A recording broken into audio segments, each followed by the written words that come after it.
Good morning, everyone who is already here in Zoom or tuned in via our YouTube channel. Welcome to the 8th Environmental and Occupational Health Forum. I am Dr. Vivian Fadrilan Camacho, faculty from the Department of Environmental and Occupational Health, College of Public Health, University of the Philippines, Manila. I will be your Master of Ceremonies for this morning. At this point, we would like to express appreciation to all of you for joining us in this 8th Environmental and Occupational Health Forum with the theme Advancing Equity in Environmental and Occupational Health. Greetings to all in the Zoom meeting room and those joining us in the live stream on YouTube. We are pleased to share this 8th offering of the forum with all of you. To begin our program, let us observe a brief moment of silence as we officially open our forum.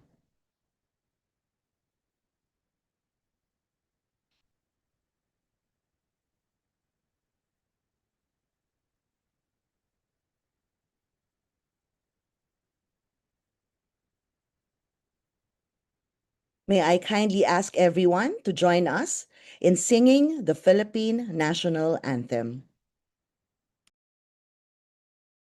Mga kababayan, ang pambansang awit ng Pilipinas. Kayang magiliw, helas ng sinakalan, alam ng puso, sa titik mo'y buhay. Lupang hinirang, kuya ka ng magiting, sa manlulupin, di ka pasisigil, sa nagatang tutok sa simoy at sa langit ng pangaw, ay hinagang tula, kawin sa paglayang minamahal. Ang isla ng matawad mo'y tagumpay na nag-iimig, ang bituin at araw niya kailan pang ay di magdidinig. Luman ang araw ng walang pagsinta, buhay langit sa piling mo. Ang inigaya na pagkay mga amin, ang mamatay ng dahil sa'yo.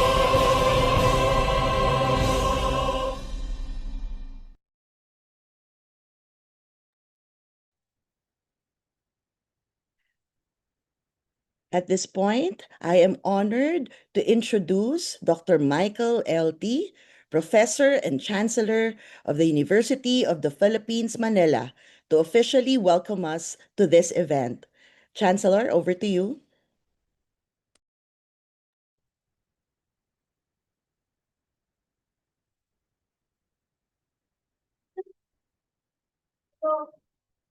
Good morning, everyone, and welcome to the 8th Environmental and Occupational Health Forum. I really appreciate what the Department of Environment and Occupational Health of the College of Public Health is doing, organizing this meaningful two-day event. And I also welcome all our partners, guests, experts, practitioners, and participants. Let me especially recognize our keynote speaker, Dr. Clarito Cairo Jr., representing the Secretary of Health. His keynote will set the tone by reaffirming that equity must sit at the core of our health systems, especially since we are faced by intersecting challenges of climate change, workplace risk, and at the same time, ensuring universal access. We are joined as well by Dr. Yuli Park of the WHO, whose continued support shaped how we can strengthen resilience in both communities and workplaces, and Ms. Connie Sardania of the ILO, who will bring to the table the lens of decent work and human dignity. Our theme today is timely and vital. I always emphasize that our nation has structured care so that from age 1 to maybe 5, our children are in the barangay, in the community, ages 6 to 22, are in school and are taken care by at least the school nurse, the school physician. And from 65 and above, back to the barangay, back to the community. But where is the care for our working population? Those in the prime productive life. They are the ones powering our institutions, sustaining our healthcare, and teaching in our schools, supporting families, who ensures the safety, the well-being, and health protection of this age group. That, I think, is the equity that we should talk about today, which is why I am pleased that this discussion will cut across critical dimensions, from how poor air quality affects the health of urban workers, and how access to safe water drives equity, and how climate vulnerabilities deepen existing disparities. Tomorrow, we will see these issues evolve into practical solutions thanks to you, from creating inclusive cities to strengthening workplace mental health, from addressing the need of informal workforce to exploring new technologies such as AI to design safer work environments. At UP Manila, we are not only part of this conversation, we are, in fact, in the middle of it. We are I would like to think that we are the hub. For example, our ongoing collaboration with the Clark Development Corporation through the College of Public Health exemplifies this. We called it Caring for Workers, Developing the Next Generation Workforce, and Crafting Policies. This ensures that workplaces become spaces for protection and growth, and also a way for UP Manila to help improve productivity. Yeah, we care for workers through health programs. And by partnering with the industries, we can learn what is necessary, what kind of courses we must work on as the National Center for Health. And together with our researchers, craft policies that will improve the lives of this 22 to 65-year-old workforce. These efforts align with our commitment to the sustainable development goals, particularly those on health, education, decent work, reducing inequity, and sustainable communities. More importantly, this aligns with the values that define UP Manila: service with honor and excellence. So I encourage everyone here, from the academe, government, industry, civil societies, and our international partners, to not just listen intently, but to challenge whatever is presented here. Engage so that the best will come out. Let us work together towards a system that is safe, just, and would be able to prevent disease and maintain health.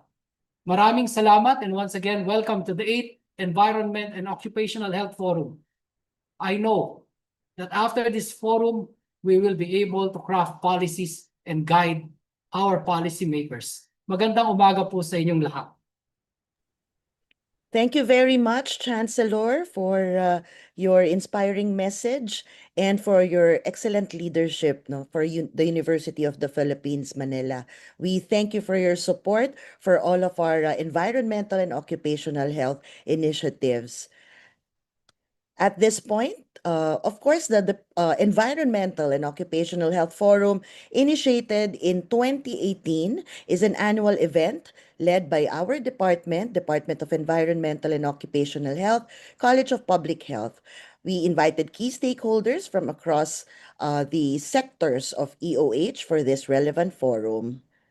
Now, I am pleased to introduce Dr. Fernando B. Garcia Jr., the Dean of the College of Public Health and Director of the Southeast Asian Ministers of Education Organization, TropMed Philippine Center, who will share his message to formally open today's forum. Over to you, Dean Jun. Thank you, Doc Bing. Can you hear me? Yes, loud and clear, Dean. Thank you. Of course, pasasalamat kay Chancellor Michael T. Good morning to everyone who are joining us today. It is my pleasure and honor to officially open the 8th Environmental and Occupational Health Forum of the College of Public Health, University of the Philippines, Manila.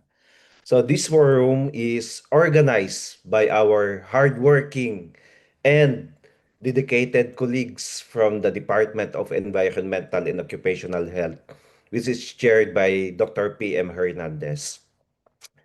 I extend my warmest greetings to all our distinguished speakers, panelists, partners, colleagues, students, and participants who are attending this important two-day event. This year's theme, Advancing Equity in Environmental and Occupational Health, calls our attention to a reality we can no longer ignore, that environmental hazards, climate risk, and unsafe working conditions do not impact all Filipino equally. Vulnerable and underserved communities like the informal workers, the marginalized poor, the populations with limited access to health and social protection. Actually, they continue to bear the heaviest burden. Today and tomorrow, we gather to confront these inequities, to examine the intersection of environment, work, health, and justice, to reflect on how we, as academe, government, civil society, and professionals, can respond evidence-based, inclusive, and forward-looking solutions. This forum provides a meaningful platform for exchanging research, experiences, innovations, and policy insights. From air quality and safe water to climate resilience, inclusive cities, workplace mental health, gender equity, and the emerging role of artificial intelligence in occupational safety, our discussions will help shape the future of environmental and occupational health in the Philippines. And as the national and regional center for public health education and research, the UP College of Public Health reaffirms its commitment to lead, to support, and amplify efforts that uphold health equity, protect the workers, and ensure that communities thrive to safe, healthy, and resilient environments. To the Department of Environmental and Occupational Health, which is led by Department Chair PM Hernandez, thank you for your leadership in sustaining this annual platform for dialogue and collaboration. To our participants and partners, thank you for being part of this important conversation. With that, it is my privilege to declare the 8th Environmental and Occupational Health Forum officially open. Maraming salamat, and I wish everyone a productive and inspiring forum ahead. Good morning.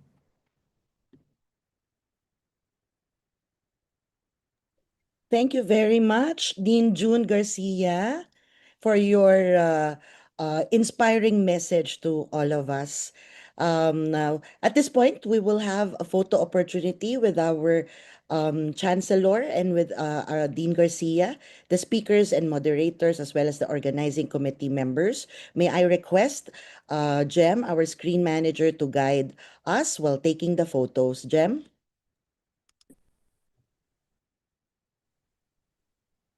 Good morning, everyone. So we request everyone, the following to turn on their cameras as their name is called. So Chancellor T, Dean Garcia, EOH Forum, Dr. Fadrilan Camacho, and the members of the organizing committee. Our moderators, Dr. Clarito Cairo Jr., Dr. Lisel Pilagrada, Dr. Yuli Park, Miss Dana Leda Babala, Engineer Miller C. Tanguilan, and Dr. Ronald P. Lau. So may I request our participants to refrain from opening their cameras or typing in the chat as we take the photo. Okay, so right now I will take the first photo. Just a moment. In 3, 2, 1. Okay, one more. Second photo in 3, 2, 1.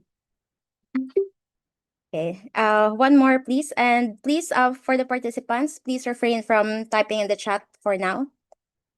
Just for the organizing committee, speakers, and moderators po ang mag-picture. So please refrain from typing in the chat right now. Okay, just a moment po. 3, 2, 1. Okay, thank you so much po. Thank you. Thank you. Good Thank morning, you very Chancellor. much. Good morning, Dean. Thank you, everyone. All right. So, at this point, we would like to express our heartfelt appreciation to everyone joining us today, and let us help spread the word. We encourage everyone to share a selfie while attending this forum. Do not forget to use hashtag 8th EOH Forum and hashtag Equity in EOH, which you can see displayed on the screen. Your feedback matters to us. So at the end of this morning session, we will be sending out evaluation forms for your input. And to receive your certificates of attendance, please complete the evaluation forms for both days 1 and 2. The link for the day 1 evaluation form will be shared later today, while the link for day 2 will be provided tomorrow. These links will also be emailed to all registrants immediately after the event. You may submit the forms until 11:59 p.m. of each day. Now, I'm sure everyone is excited to hear from our distinguished speakers today. The anticipation has been building, and we are ready to begin with our keynote lecture. Let me introduce our session moderator, who will be guiding us through this part of the program. It is my pleasure to turn over the virtual floor to Assistant Professor Gayleen F. Manalang Jr. of the Department of Environmental and Occupational Health of the College of Public Health, UP Manila. Professor Manalang, the virtual floor is yours. Thank you, Dr. Fadrilan Camacho, Chair of the EOH Forum. And once again, good morning to everyone. Magandang umaga po sa lahat. It is indeed a pleasure to join you this morning for the first part of our EOH Forum this year. We are honored to have Dr. Clarito U. Cairo, Jr. of the Department of Health Philippines, to deliver the keynote lecture, Equity at the Core, Strengthening Environmental and Occupational Health Systems.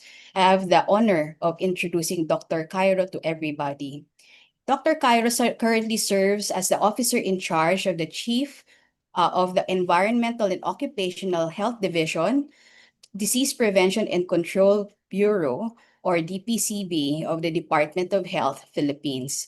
Since 2012, he has managed significant national public health programs within the DPCB, notably the respective programs for cancer prevention, dengue or emerging infectious diseases, and road safety.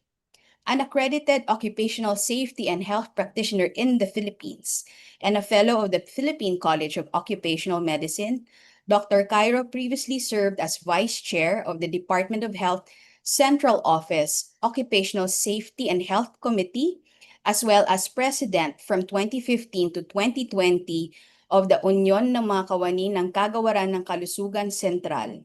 This is the union of the National Office of our Department of Health. He is member in good standing of the International Commission on Occupational Health 2024 to 2026. Everyone, please join me in welcoming our keynote speaker, Dr. Cairo. Thank you, Prof. B, for that kind introduction. Chancellor Dr. Michael P., Dean Dr. Fernando Garcia Jr., the organizing committee of this 8th Environmental and Occupational Health Forum, my fellow healthcare workers, our partners, friends, ladies and gentlemen, mabuhay. On behalf of our Health Secretary, Dr. Teodoro J. Herbosa, I am truly honored and delighted to be your keynote lecturer this morning. So I'm going to share my slides now. So my topic is equity at the core, strengthening environmental and occupational health systems. All right.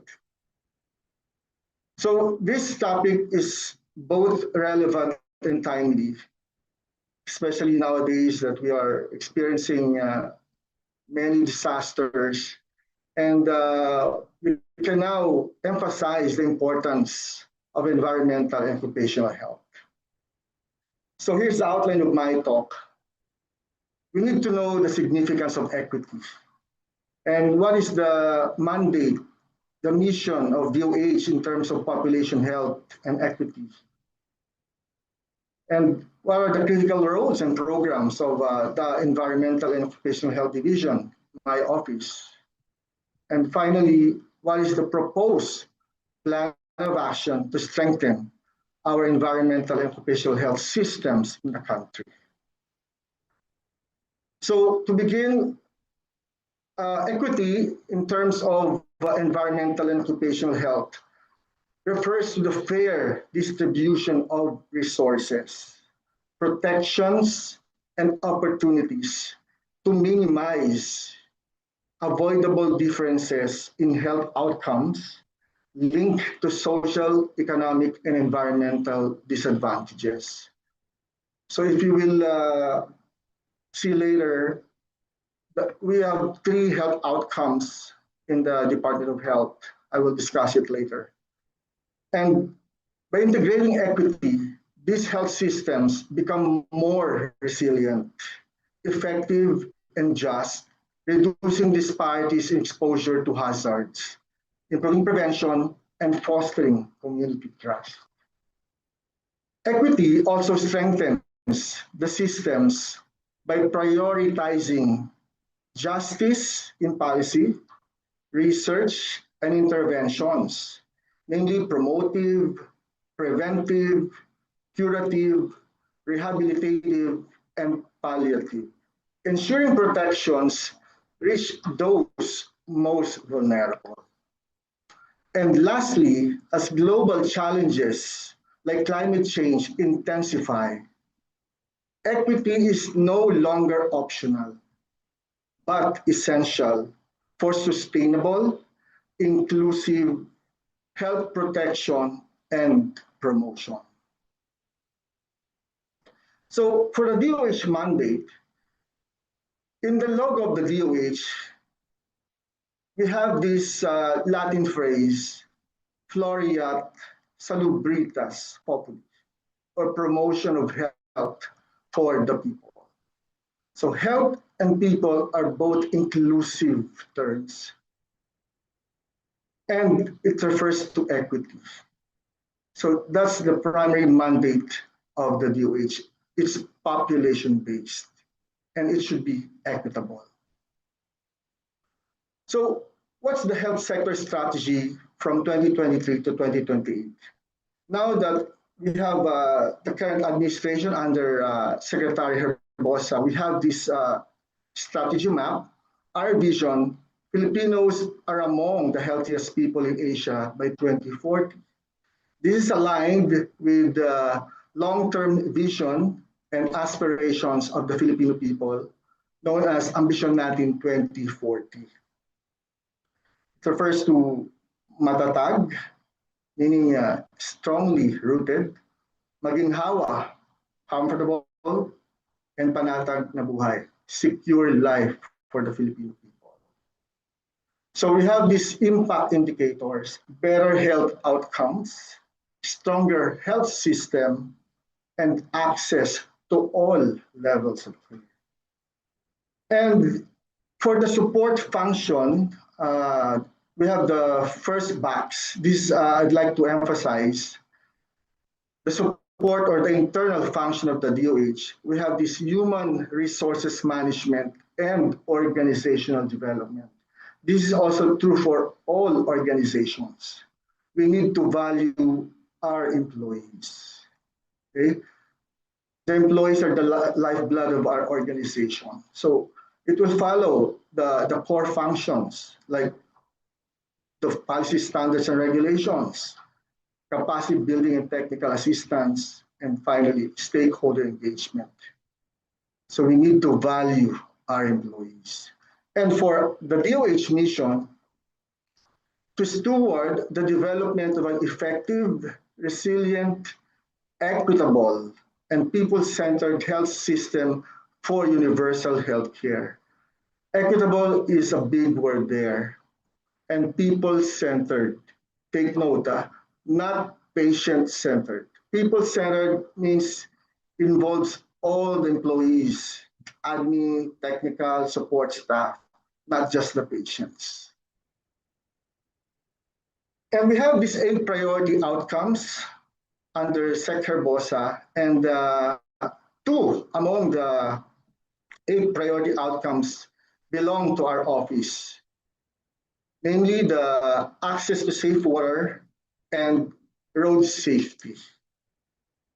And by the way, our Secretary Herbosa is a long-time road safety champion. And for this framework from the chronic lifestyle non-communicable diseases, we need to emphasize the 4 levels of prevention: the primordial, primary, secondary, and tertiary. And the primordial and primary will be the primary mandate of our office, the Environmental and Occupational Health Division. So what's the difference between primordial and primary? Primordial aims to prevent the risk factors, while primary aims to prevent the onset of a disease. Primordial is more of population-based, while primary is both population and individual-based. And secondary and tertiary, individual-based. So we need to strengthen this primordial and primary prevention. So the mandate of our office is to strengthen these 2 levels of prevention, particularly on environmental and occupational health.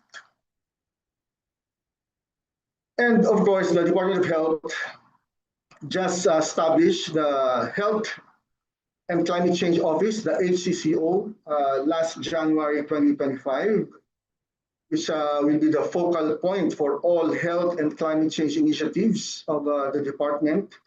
And of course, the Environmental and Occupational Health Division will support this office because we should be involving ourselves in air pollution, water quality impacts, water and food supply impacts. And this climate change and health impacts will be talked about more by our Director Ronald Lau later. And by the way, we have this Philippine roadmap on health and climate change 2025 to 2050, which will be the blueprint of the health sector in mitigating climate change, addressing the health impacts of climate change. And of course, we have this One Health. One Health is an approach, it is a model wherein human health, animal health, and the environment are both interconnected and interdependent in addressing the climate change. So this is inseparable from climate change in terms of health impacts. So what are the critical roles and programs of the Environmental and Occupational Health Division? Number 1, we are deeply involved in the Interagency Committee on Environmental Health, the EASE, since 1991. And the Department of Health is the chair of this committee. And we have this, lately we have this National Environmental Health Action Plan, or the NEHAP, from 2023 to 2030. This will also be the blueprint in the implementation of all environmental and occupational health programs. Other programs under our office are water quality and safety, sanitation, WASH in emergencies, occupational safety and health, chemical safety, and road safety. So about the NEHAP 2023 to 2030, which was launched last 2023, according to then Secretary of the Department of Environment and Natural Resources, Maria Antonia Yulo Loizaga, it is a plan that is grounded in science, guided by the principle of equity, and anchored in the belief that every Filipino has the right to a safe and healthy environment. Very well said. So we will implement this action plan to the letter. And of course, we need a lot of partners. And of course, our office will be needing a lot of personnel. And for the proposed plan of action, we need to implement all EOH-related laws and policies. Okay, so since the Presidential Decree on Sanitation, there have been numerous laws that we have yet to implement because of lack of manpower. Okay, so we need to address that. Second, the strategic policy and legislative agenda. Third, strategic research and innovation agenda. And finally, the occupational health services through YAKAP, Yaman na Kalusugan Program of PhilHealth, for the workers in MSMEs, okay? Micro, small, and medium enterprises, and the informal sector. So here are some notable environmental and occupational health related national laws, excluding the policies. So we have the Presidential Decree 856, the Code of Sanitation of the Philippines in 1975, the Republic Act 6969, Toxic Substances and Hazardous and Nuclear Waste Control Act of 1990, Republic Act 8749, the Philippine Clean Air Act of 1999, Republic Act 9003, or the Ecological Solid Waste Management Act of 2000, Republic Act 9275, or the Philippine Clean Water Act of 2004, Republic Act 9729, or the Climate Change Act of 2009, Republic Act 10121, or the Philippine Disaster Risk Reduction and Management Act of 2010, WASH in emergencies in particular, Republic Act 10611, or the Food Safety Act of 2013, and Republic Act 11058, or an act strengthening compliance with occupational safety and health standards and providing penalties for violations thereof in 2018. So here's our number one agenda through, let's say, through pursuing the executive order while looking for proponents of the Republic Act. We need to create the environmental and occupational health service. So from division right now, which was abolished in 2022, we need to create this service. A bigger office means many personnel to focus on the implementation of all laws and policies related to EOH. And we have the similar office like the Knowledge and Management Information Technology Service, Procurement Service, and Supply Chain Management Service. It is high time that we have this service to address the programs that are not being properly managed because of the lack of manpower. So here's the proposed organizational structure. If ever we become a service, so we will have the Office of the Director 4. We have 3 units, the Management and Administration Support Unit, the Information System and Interoperability Unit. I was informed that there has been no programs with interoperability capacity at this time. And third unit is the Epidemiology, Research, Innovation, and Digital Health Unit. And we will have 4 divisions: the Environmental Health Division, the Occupational Health Division, the Climate Change Division, and finally, the Special and Emerging Concerns Division, where road safety program will be lodged. So this is our vision from our standpoint, and we will work to develop, to finally have this office, since we are already abolished on paper in 2022. And for the strategic research and innovation agenda, we wanted to have this in our country, the National Exposome Project. So what is human exposome? It's the totality of all environmental or the non-genetic exposures and the body's response to them across a lifespan. It is high time that we have this kind of study. This is such a huge research. Of course, we will be needing the assistance of our partners, particularly the UP EOH. And this aims to advance the understanding of how environmental factors influence human health and disease development, complementing genetic research, particularly the Human Genome Project. And we have this Yaman ng Kalusugan program already by PhilHealth, which replaced the Consulta.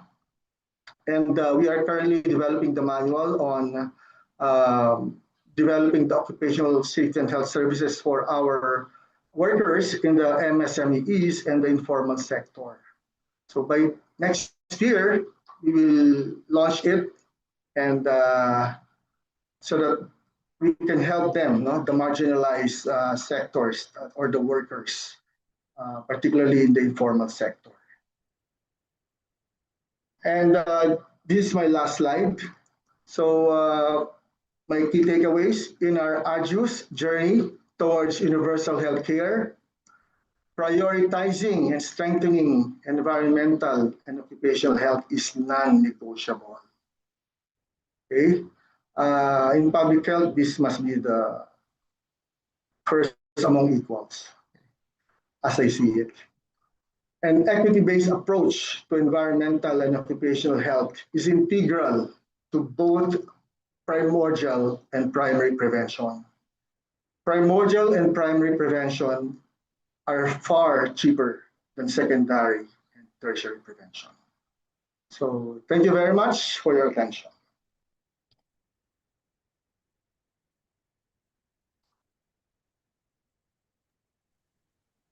Thank you, Dr. Cairo, for your keynote lecture. For those who are in the audience, we would like to invite already your questions and remarks. Please submit them exclusively through the chat function, and the organizing committee will start actively monitoring the chat for your incoming remarks. Moving on in our program, we have invited two esteemed experts as reactors to our keynote lecture. Let us listen to our first reactor, Dr. Lizelle P. Lagrada, Associate Professor of the University of the Philippines, Manila. I have the honor of introducing her to you all. Dr. Lagrada is faculty of the Department of Health Policy and Administration of the College of Public Health of our university. Currently, she is the chair of the Master of Hospital Administration Program Committee and coordinator of the UP Manila Program for Health Equity. Her academic work focuses on an evidence-based, equity-driven health governance, systems research, and curriculum development. Prior to academia, she held key executive roles at the Department of Health as well as the PhilHealth, facilitating major policy development, primary care reforms, and national health planning. She continues to contribute to regional and national health policy and systems research with over 2 decades of experience in this field. Please help me welcome our first reactor, Dr. Lagrada. Good morning, Dr. Lagrada. We can see your slide po, ma'am. We'd like to also check on the audio. Yes. Good morning, Ma'am Gaylene. Thank you, Good ma'am. morning, everyone. And thank you for the invitation to comment on the keynote speech. Thank you, Dr. Cairo, for your presentation. Okay. All right. So my comments will be focused on, of course, my response to the keynote speech. I would like to highlight some of the gaps that may be in the back end of our policy development program implementation. These are all there, no? But I'm just commenting on the content of the keynote speech. And in events like this, we are always limited by the amount of time we are given, and that is understandable. And finally, I would like to connect this, my comment to the UHC implementation, and finally highlight some of the things that you have mentioned, and some of the agenda that our esteemed Chancellor T also mentioned as the UP Manila's role and our role as well, no, at the College of Public Health. And so without further ado, let me share my thoughts. Okay, so thank you so much for highlighting the equity, no, in implementing EOHS, no. We have various programs related to these environmental and occupational health to promote this among Filipinos. And thank you for highlighting that without health equity, we will never achieve universal health care. So, rightly so, your speech focused on health equity as central and non-negotiable. I like that. It is not something to be delayed. It is not something to be denied to the Filipino people. It also emphasized alignment, certainly, with the DOH strategic agenda, promoting an equitable, people-centered health system. As my experience with the Department of Health for over a decade, we always this as policy or principle that we want to underscore all our policies from the Department of Health. You also showed a strong framing of primordial and primary prevention. As you rightfully said, it is less expensive than when people actually seek care because they have already developed diseases as per their exposure to environmental and occupational risks.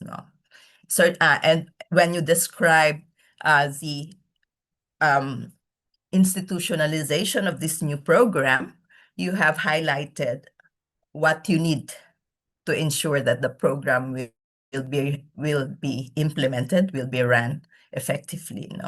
And you have mentioned environmental determinants all along with the research agenda to ensure that these determinants are fully understood. So I mentioned the clear agenda to national agenda, not only within the health sector, but also with the environmental cluster, with DENR. And of course with DOLE, when we talk about occupational health. The policy also focused on implementing major EOH-related laws and advancing the organizational reform to implement the environmental and occupational health services. And the keynote, I like also the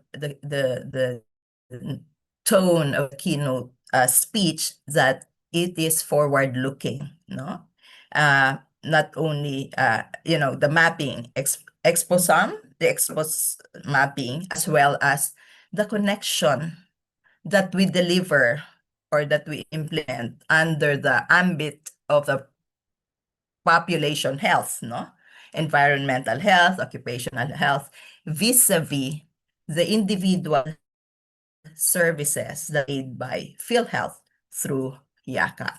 No? Um, I mentioned earlier that in events like this, we are limited by time, but I am sure because all our policies anyways are anchored into our international commitments like SDG. No, that is just one that I missed. But I know for certain that the Department of Health is tracking all the health-related indicators that we have committed as one of the signatory states, no? Okay. There are, if I may say, no, as opportunities that I believe that we can strengthen. Maybe you are doing something behind the scene, no? But maybe this is just a reminder. So,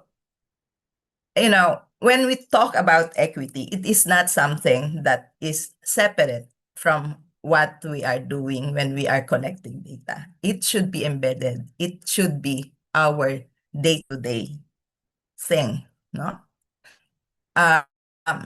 So equity is not something that is an afterthought or as a principle that is hard to achieve. We need to ensure that our data architecture, the way we collect data, the way we organize our data, lend to easier and more efficient analysis of it. For instance, if we rely only on surveys to know how many are affected by an environmental exposure, because they are not actually collected through our FHSIS, no? So if these are only a state in terms of numbers and not disaggregated by sex, for instance, very difficult, although we collect them from all the cities and municipalities in the country, it is hard to allocate where they are happening because when we summarize the data, that information is lost. No? So the data architecture is essential. I know our friends at EB will have a hard time responding to this, but with digitalization, I'm sure this would be faster if we are only working one interoperable data system. No? Of course, local system capacity. In one of my projects, one of the things that we looked at among the urban health or urban sites, no, highly urbanized cities, is their plan for disaster risk management. No, they are Dream H plan, for instance. They have, but are these actually analyzed or updated based on the changing environmental exposures, more flooding, for instance, of course, if we live in urban areas, I'm sure the quality of air is so much different than, say, 10 years ago. But how do we actually ensure that all this, exposure to poor air quality is actually addressed by our colleagues, say, from transport sector, for instance, no, the sheer number of vehicles on the road, no, how does that impact on our quality of air, and what are we about it, no, not only to address traffic, but in protecting our health. I mentioned about interoperability, no, not only within the Department of Health, government, no, and of course, sometimes the effect of environmental exposure is not automatic if it's not like a critical event like the typhoon or super typhoon, no? So some of these are actually gradual in its impact. So we need to have a stronger health surveillance as well. Okay.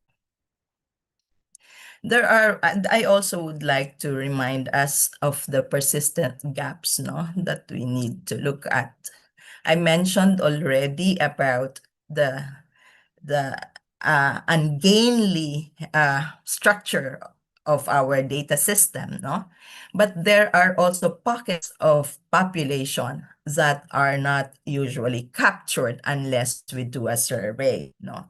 The low income, those who are, food vendors in the streets. How do we capture them? If we do not capture them, how do we design responsive services for them, no? The informal workers, no?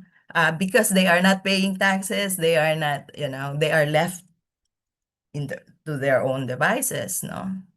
Of course, we have mapped already the disaster-prone areas, but new locations are emerging as high risks, no? So how are we responding to this? Geographically as well as demographically.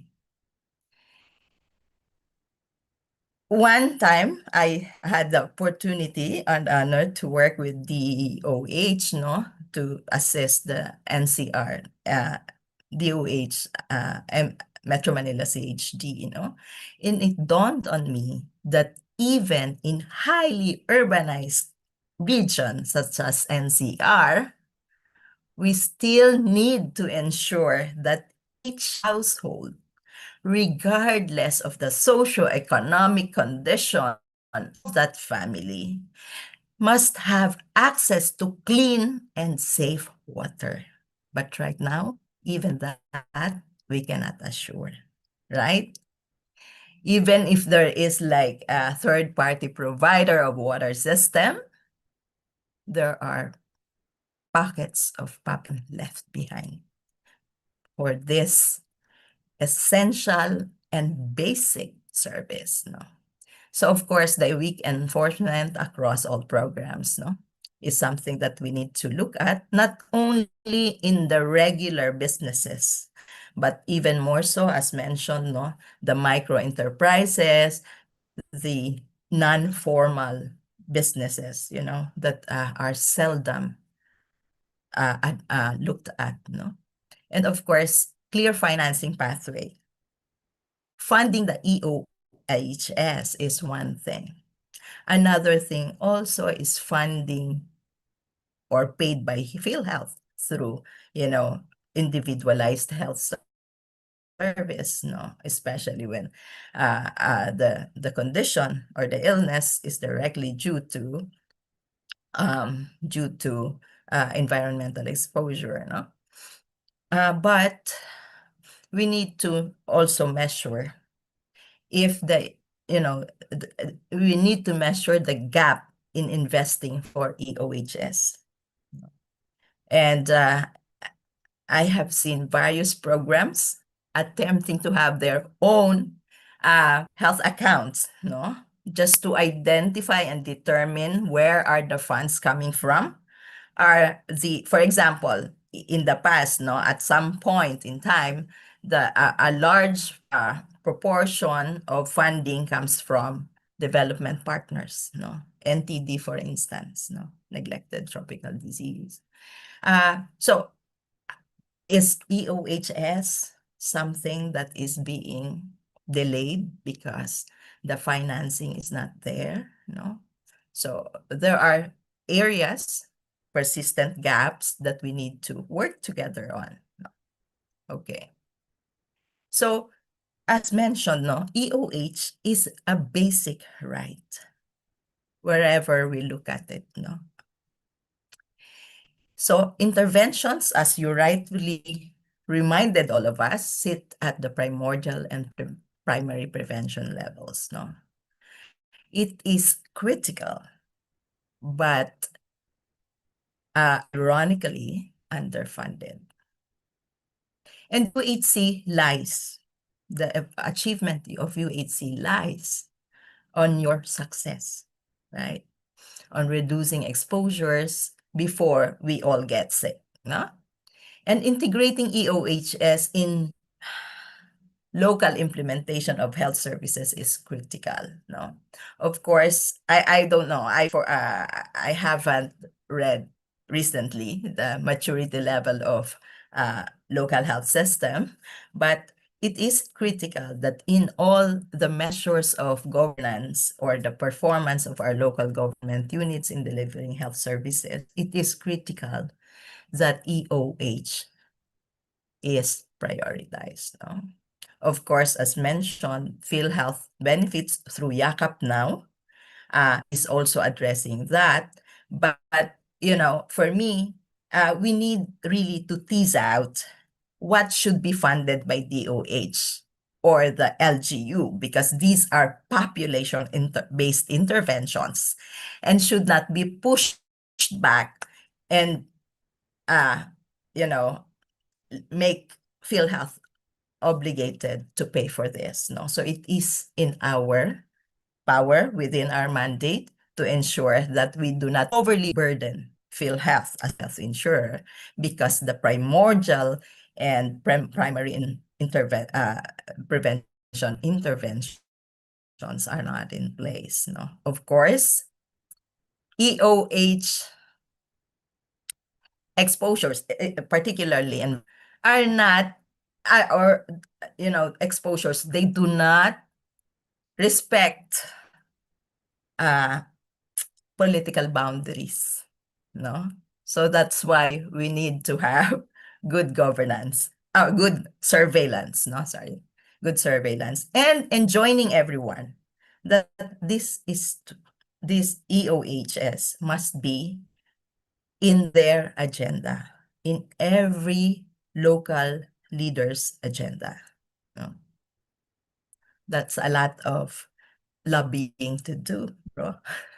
But you have the strength of your regional offices behind you.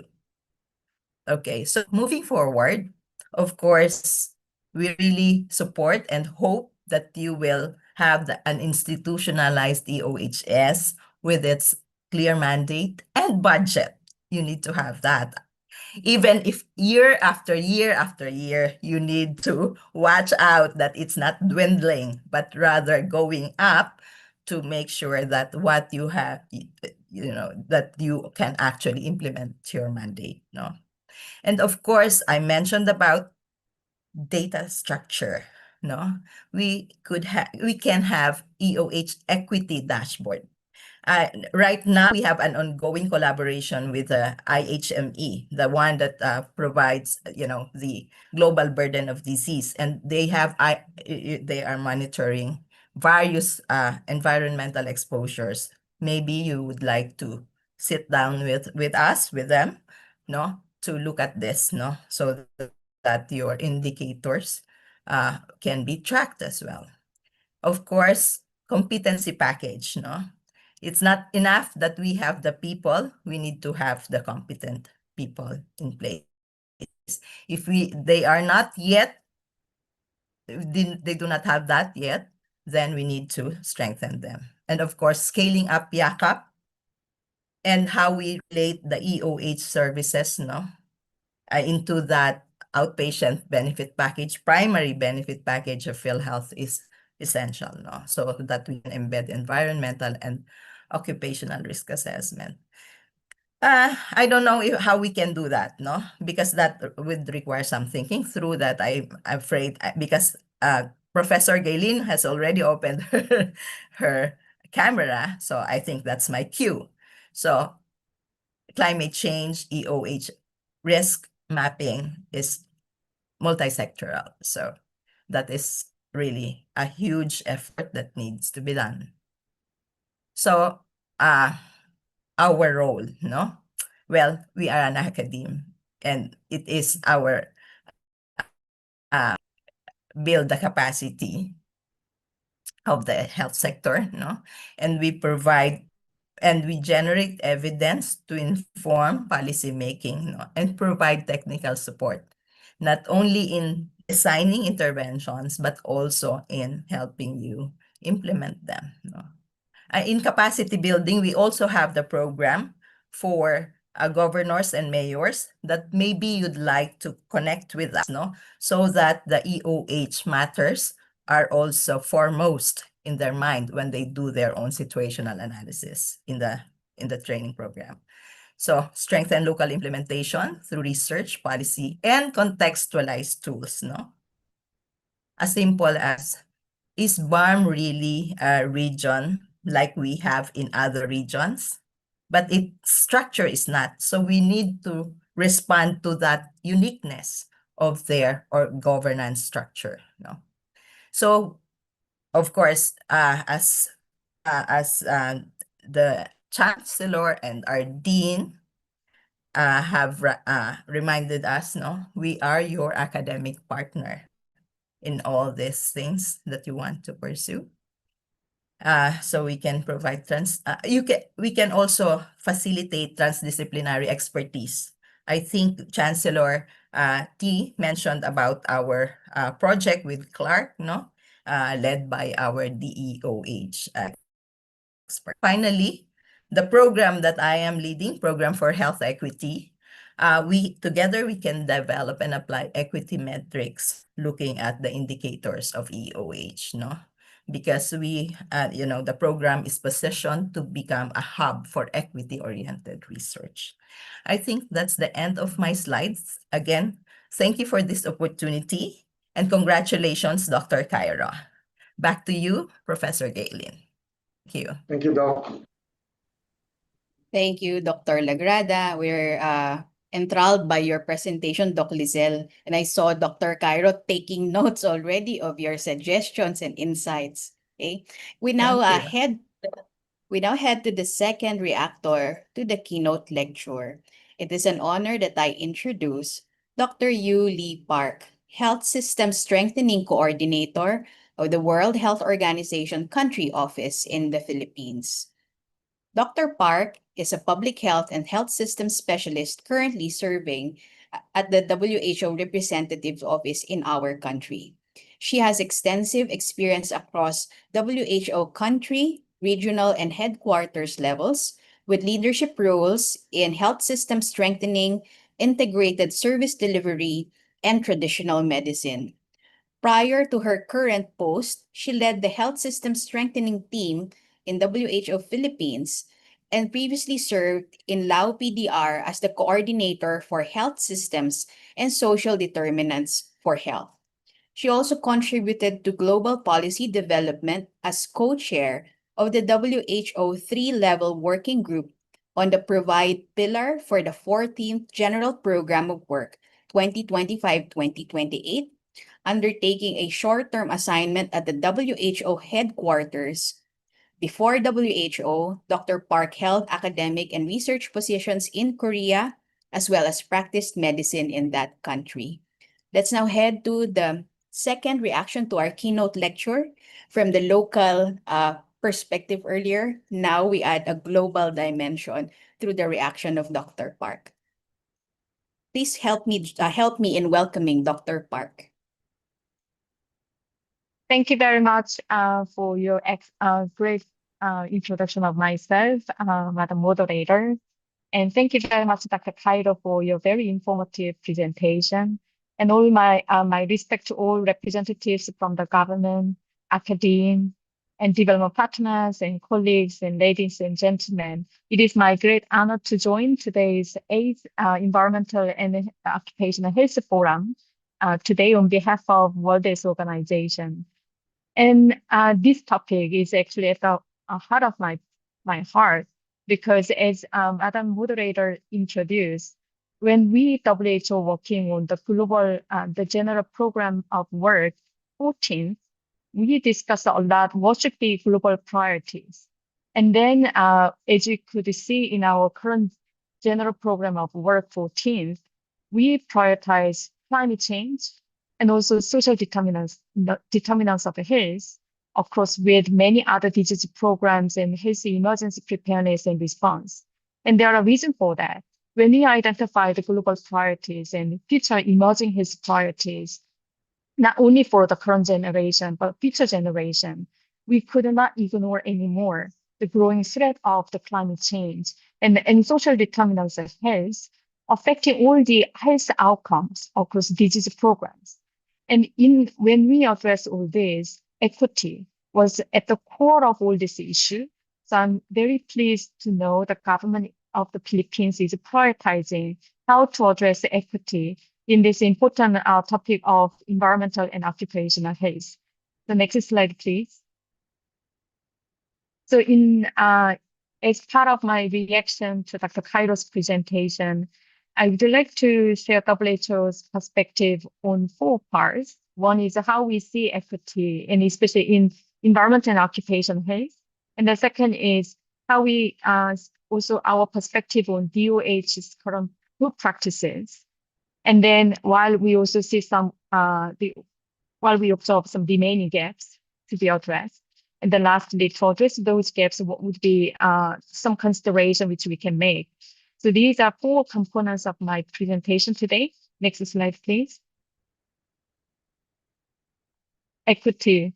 So how WHO defines equity? We define equity is absence of unfair, avoidable, and remediable differences among groups of people, whether those groups are defined socially, economically, demographically, or geographically, or by any other dimensions of inequality, like such as gender, sex, ethnicity, disability, or sexual orientation. So this is how we define equity. Then in the context of occupational, the environment and occupational health, this is the fairness of health outcomes and equal protection, specifically from hazards from all, that extra support, especially to protect the high-risk groups and marginalized communities. As Dr. Cairo and the previous reactor, Dr. Rizal highlight, geographically isolated and disadvantaged areas, informal workers, indigenous people. So these vulnerable population need extra support to be protected, to be equally protected from hazards for all. So the goal is, by addressing this equity, is to ensure no one is left behind. The next slide, please. To address this, next slide, the WHO developed this the conceptual framework to really enhance our actions to address the social determinants of health. I think it is also relevant to Dr. Cairo's earlier presentation, how to define the factors affect the enabling environment and affecting factors. So starting from the context, socio-economic and political context of the country, which is the environment where individuals and communities are residing.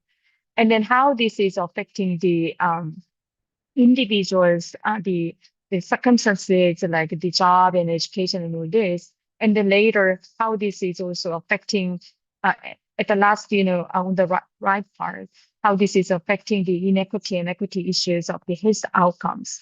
So I'm sharing this. I do not want to go into any details of this framework, but this framework is also again emphasizing individuals' health outcome is really within the enabling and sometimes the context of the country, community, and individual factors, the social determinants of health. And that's why it's the earlier Dr. Cairo and Dr. Rizal emphasized, without addressing these social determinants of health, we cannot really improve the health outcome. However, going back to that, addressing the social determinants of health, it cannot be done by health sector alone. That's why we keep emphasizing multi-sector approach is a key essential intervention, which many governments now looking at, and also the countries also aiming to enhance to address the social determinants of health to improve health equity and also in general health outcomes. Next slide, please. I will not repeat the earlier presentation, but I would like to highlight then when we review the progress and the good practices of Department of Health of the Philippines, I would like to start from governance, because the governance is really key enabler to really ensure all these policies and the laws and regulations are in place and implemented and monitored and evaluated. So this is really key function of governance. And as Dr. Cairo mentioned, Interagency Committee on Environmental Health, which is multi-sectoral committee, is already core foundation for the Philippine government to act on these policy implementation, enforcement, and enabling. In addition to this governance, Dr. Kaido also elaborated what kind of law, the regulation, policy strategies are in place in the country, which means in terms of the policy and government's political commitment are in place, it already indicates very clearly there is a sufficient political commitment. Then the next question is then whether we can confidently say this is well enforced and well implemented and reflected in our health outcomes, and especially disaggregated data of the major health outcomes related to environmental and occupational health. Next slide, please. So this is the next question, next point, which I would like to highlight. While there are governance and all the policy regulation and law are in place, what we see today is really critical question which we need to reflect through this forum and beyond. And then what are the really existing gaps? So here, I would like to start from geographical inequity. So as I mentioned earlier, I think I was in this country when I was working in the regional office for the Western Pacific for almost 4 years, and I'm back to the Philippines this year, last summer. And then the one terminology which I heard since I joined this country office again, the most frequently is JIDA. At every meeting which I joined, I heard about this term JIDA, geographically isolated and disadvantaged areas. So my fundamental question to every program, every meeting which I engaged and joined was, then what are the really interventions we want to, we currently discuss and plan to take to address this issue? So this is really where I want to, which I would like to discuss further and more in depth. Because geographical inequity, even JIDA, there are quite a lot number of barangays, as you can see on the left side. And then our resources are always limited. So that's where I would like to echo what Dr. Wiesel mentioned. Then whether we have clear understanding who are the most vulnerable population, even in JIDA. Because when our resources are limited, we need to really think about strategic intervention and targeted intervention to really address those pocket of population. So this is really coming from data, whether we have enough data to really map the most vulnerable population in the context of climate change and occupation health. I think that's the starting point. And then even within JIDA. And then second one is when we address JIDA, not only in the Philippines, since many other countries face similar issues, in every country's context, there are more vulnerable and marginalized population, and their resources are limited. Then the second thing they think, in addition to strategic and focused intervention, is innovation. How to improve efficiency with the same resources. That's where the innovation and all this digitalization and digital tool are coming in. So this is the second point, whether we have enough ideas and the interventions to improve innovation and efficiency. And then the last point is sustained financing and investment plan.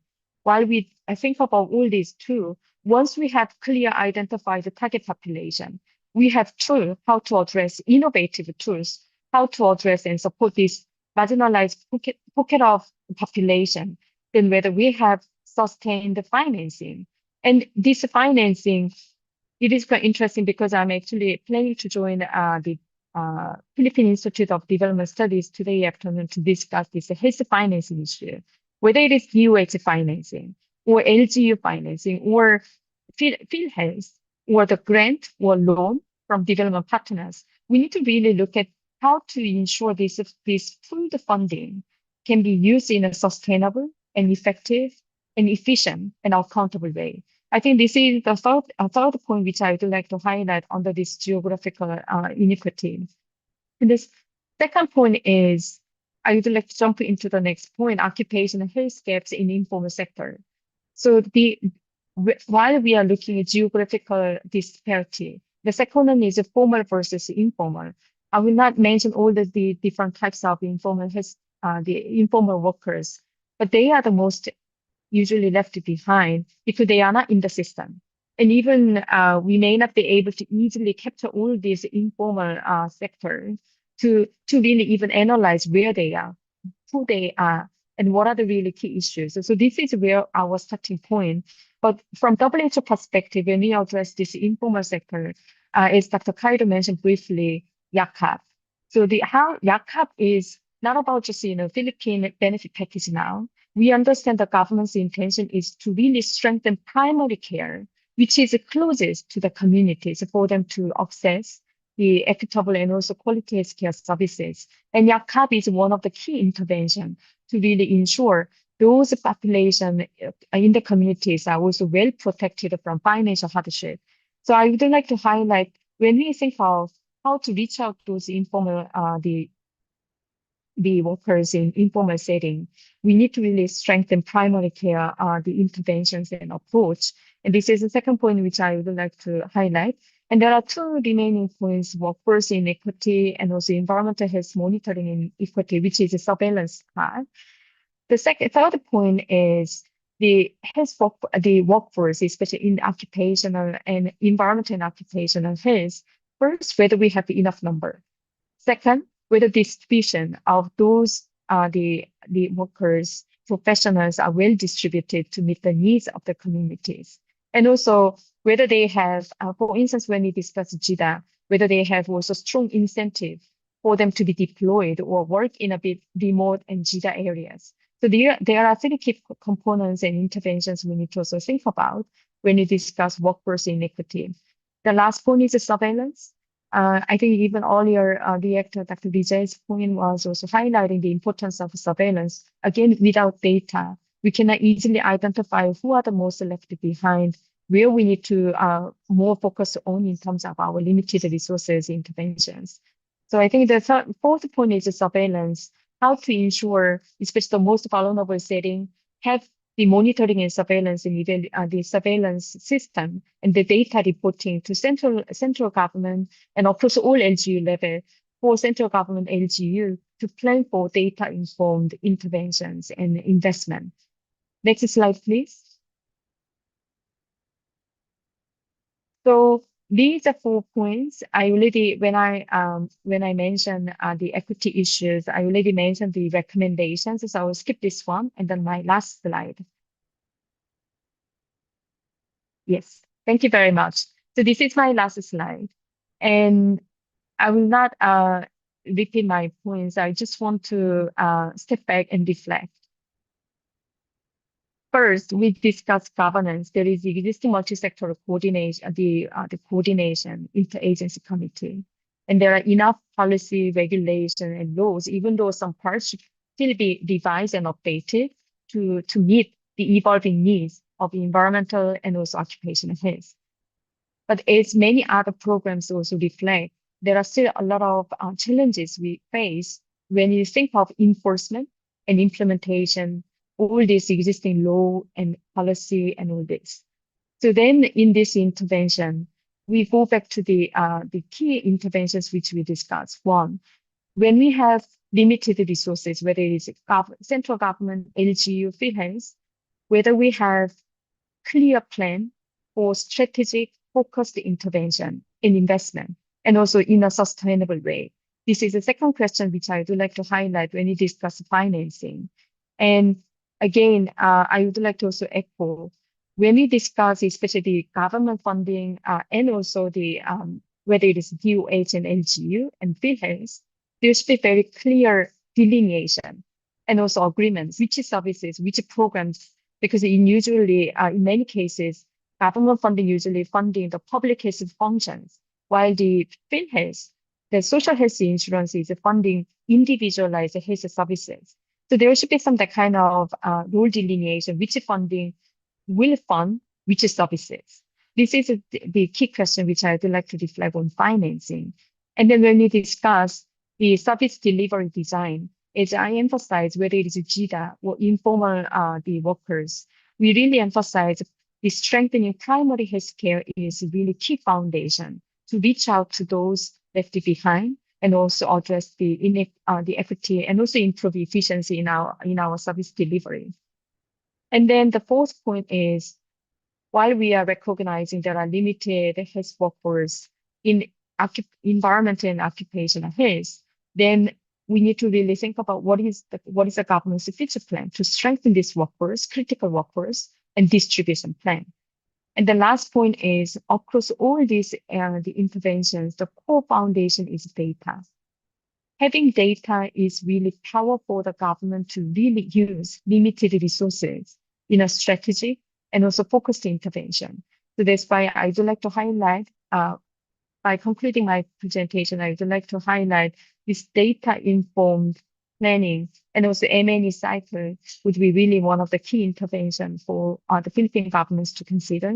And thank you very much again to give me a chance to share WHO's perspective and react to Dr. Cairo's very informative presentation with Dr. Vijay's also very valuable reaction today. Thank you very much. Over to you. Thank you, Doc.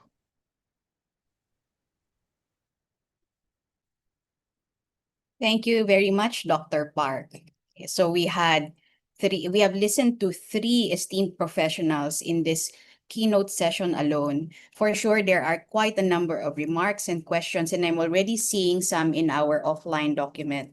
So to ensure a smooth and organized open forum, all questions and remarks for our speakers are requested to be submitted exclusively through the chat function. Okay? If you send it to us via direct message, we might not be able to see them in time. Okay? So please use the chat function. All our staff are actively monitoring the chat for any incoming remarks, and we will try to manage the time so we can get as many of the questions in our live discussion as we can. For the questions that might not be answered, we will try to also bring them up in the other sessions where they may be tackled by our other resource persons. Okay, so looking at our questions that we have saved. Okay, so we have quite a number.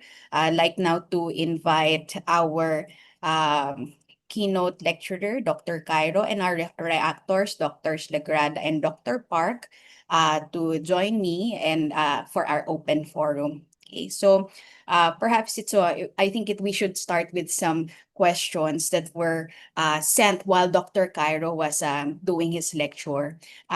One question particularly pointed out the same matter as that of Dr. Lagrada, sir, and it has to do with the SDGs. Okay, of course, the key words about the SDGs were in our lecture, and I think it's because of the interest of time we did not dwell so much on how we are faring as a country with SDGs. So, sir, if you could please bring everyone up to speed and say a little bit about how we are faring on the relevant SDGs to health equity. Go ahead, sir. Okay, so there is a separate office in charge of monitoring the SDG indicators. Unfortunately, I'm not yet privy to the updates on that indicators. So yeah, my apologies. I cannot update you on the status of our SDGs. Okay, so of course, we have different hats in the bureau and also in the department.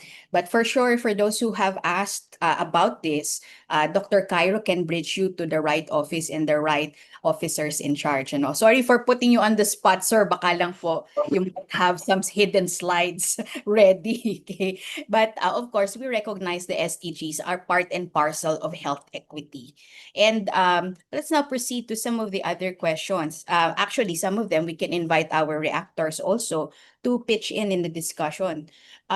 Much of the issue of health equity has to do really with resource and capacity gaps. Okay, so if we may please ask everyone, I'll just call each of you in turn. In regards the regions or provinces even in the country where these resource and capacity gaps are quite apparent, especially those in the GIDA, and maybe those certain provinces that are feeling the gap because maybe their resources are stretched by recent calamities and that. Could you please give us the audience an idea of how they are what would be the best practices or best approaches so that environmental and occupational health standards are still furthered despite these resource and capacity gaps? Perhaps we'll ask Dr. Cairo first. Sir, maybe you can share with us some cases wherein there is effective implementation still despite these gaps in some of our provinces. Go ahead, sir. Our model province is Bataan. Yeah, annually they're being benchmarked for many programs of the Department of Health, which are aligned with the Sustainable Development Goals 2016 to 2030. And yeah, we would like to commend the governor and the mayors in Bataan for doing a great job in implementing the EOH programs. How long have they been at this, sir? Maybe this is something because they've been implementing such or having health equity as a, shall we say, a byword in their operations for quite some time. Matagal na po ba? Have they been this model for quite some time? That I don't know exactly the duration, and rest assured that we will take into consideration the equity, in the implementation of our programs, because I'm just a newbie in the division. So yeah, that's my promise to you. Thank you, sir, for being forthright and humble. For sure, the information will come along still. And if anyone would like to further on this remark through the chat po, you can send. Let's head to Dr. Lagrada. Ma'am, of course, you presented very much the perspective of someone who was with the regulators and now is presently in the academe. So going back again to the question of the resource and capacity limited regions or provinces, is there some work in the academia that tells us how they are still successful in spite of these limitations? And if you could please share your observations from these academic work. Go ahead, ma'am. Actually, Ma'am Gaylene, that is something that the Program for Health Equity in collaboration with WHO will be doing in the future, mapping the resilient localities. We have, we've seen good practices triggered by for example, WH by the DOH program, and also facilitated by our leadership and governance program.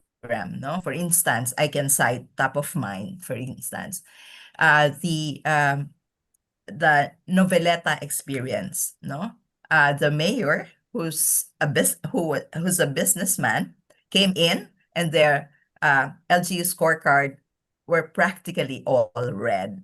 And having understood the value of investing in health and ensuring that all these programs, as measured by the LGU scorecard, are looked at, prioritized, I think within a term, I think they were able to improve all indicators. We have listened to Dr. Buko, the municipal health officer of Noveleta, in several occasions.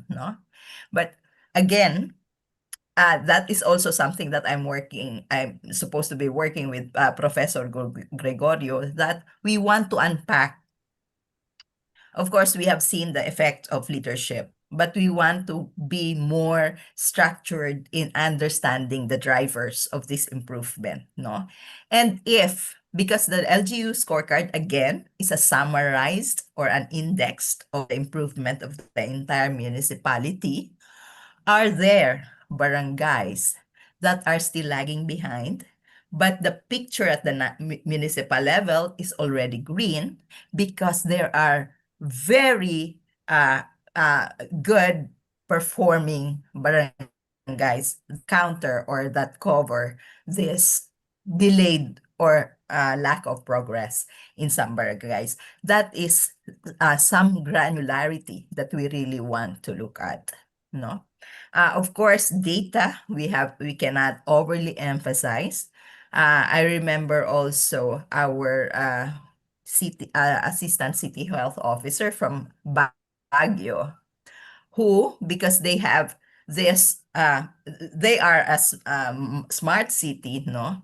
They are able to respond right away, no? And really isolate, for example, during COVID, the neighborhoods that would require uh, assistance, no? Because the transmission is occurring in that particular location. A word on identifying and defining isolated disadvantaged areas, no? Our Bureau of Local Health System Development at the Department of Health saw that LGUs would really want to be categorized as GIDA. Why? Because that becomes their mark and their ticket to more national support, no? So we are undergoing discussion with them. In fact, no, their leadership, Dr. Bello, would like to rename it already as unserved and underserved areas or community, no? Because one, it has, I think the policy on GIDA is about 20 to 25 years already. And surprisingly, this categorization has been adopted across government, no? The DevDev, I believe, is also using this. DBM is also using this. So it becomes a mark for and reason for mendicancy, I believe. I'm sorry, I think that is harsh. But, you know, if there is no graduation mechanism that will force them or that will encourage them to get out of that categorization and instead incentivize them through the national, support, they will remain to be so, I believe, no? Because they can reallocate their local income or their share from the national income to something else, not for health, no? So I think that is an unintended effect of this mechanism that we have developed to identify those unserved and underserved areas. But it's, something that we really need to look at this time, no? If the intention of identifying them is doing good or actually bad, making them, want to remain in that level. Okay, I think those are the two items that I'd like to share at this time. Thank you. Over to you, Ma'am Galen. Quite eye-opening to hear that, ma'am. I think we started just wanting to know who needed help. And then eventually, as you said, right now, it's like maybe they need to graduate from that. And it's probably Yes. unclear what the Yes. indicators are from graduating as GIDA. Okay, Maybe so maybe that is something to be in the SGLG because that is something to aspire for. okay, Yeah. so the aspiration should be that we promote equity really, and that not retain our status as a resource and capacity limited units. Okay, so may I invite now Dr. Park on the foregoing discussion, ma'am. Would something has come to mind of experiences in countries similar to the Philippines and within our region that could be our aspiration. Could you please share anything that comes to mind about this? How these other regions, or rather, sorry, provinces or places in other comparable countries actually graduate, okay, and start to exhibit these health equitable characteristics. Go ahead, ma'am. Thank you very much. While I'm listening to your question, I also have a hope that I can easily think of those member states or provinces, which means it is so challenging across so many countries.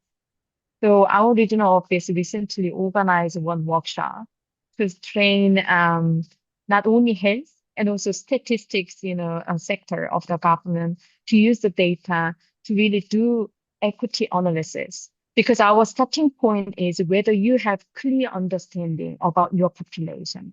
Who are they? Where are they? What are the really issues?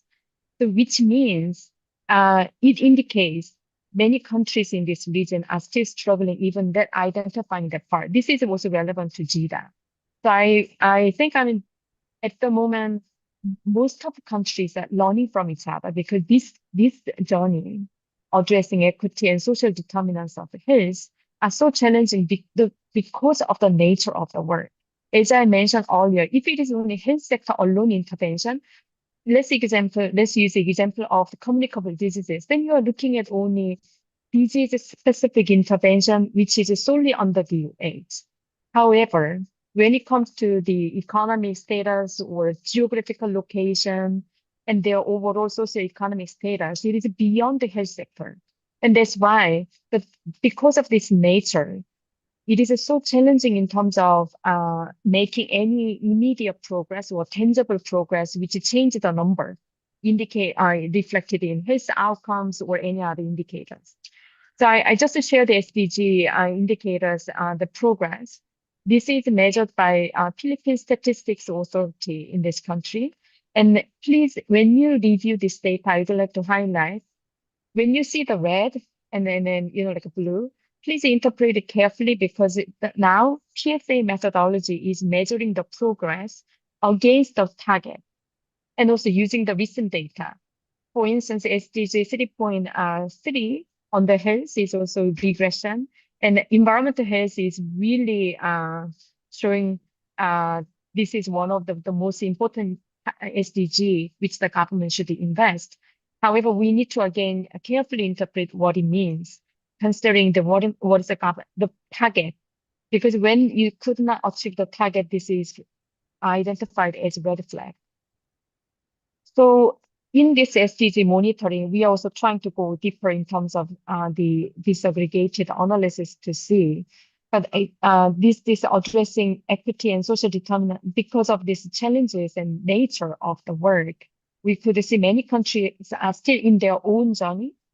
And then in most of countries, what they see is governance. How to bring other sectors to work together. Using the example of early warning system, many countries are trying to work with the environmental health sector. As an example, like even in Laos, where I was working in the past, the resources are much more limited compared to the Philippines. But since their resources are limited, they are trying their best to maximize their existing resources. And one of the intervention they were thinking is health and environmental sector working together to use the data and make it interoperable to predict disease pattern and to support healthcare system to be ready and prepared based on the fluctuating the disease pattern or expectation and projection. So many countries are looking at this early warning system. That it is not only Laos, Mongolia, and Vietnam. Most of the countries are also looking because it is one to support them the focus intervention. Second, and also innovation. So this is referring to my earlier the intervention, how to address this quite overwhelming challenges in addressing equity issues. And here in the Philippines, I would like to share one observation when I visited the field, and this will be my last comment. So you were asking one question, whether we see any good examples of how they are really addressing this equity. So I visited a couple of facilities at the primary care level in some selected provinces. And in this visit was really see how the funding is used for some areas of work. And then one of the key interventions which I was observing quite interestingly was when they invest, for instance, a solar panel for their electricity. And then because electricity usually linked with water supply in health facilities. But think about it in any typhoon, they lost, electricity, and the water supply is damaged and affected. And then without clean water, there is no single facility which can deliver quality and safe healthcare services in any of the country in the world. So that's why when this was from the grant, one donor supported for the facilities, especially rural health unit level, to install this solar panel to ensure sustainable electricity supply. And then when they did, and then they could also they not only there's a solar panel, they also installed a water tank. And with this combined intervention, they really could support the ensuring sustainable supply of water and electricity. And there was one facility which could not install solar panel 100% because of ongoing construction at the time. So what they did, so they used the electricity bill reduction as evidence to persuade mayor of the municipality because they want to complete 100% of solar panel installation in the facility. So they accumulated evidence and data and did advocacy with its mayor, local chief executive to invest to cover the rest of it, and they were successful. I'm sharing this example. There are multiple ways and interventions we can think of, but whether we can identify some the existing or plan the intervention for us to leverage. Because at the end of the day, sustainability is coming at the LGU level, not relying on the central government or external partners. Then how to create this sustainable system at LGU is really bringing local chief executives to understand why it is important, why they need to invest, what is the return over their investment.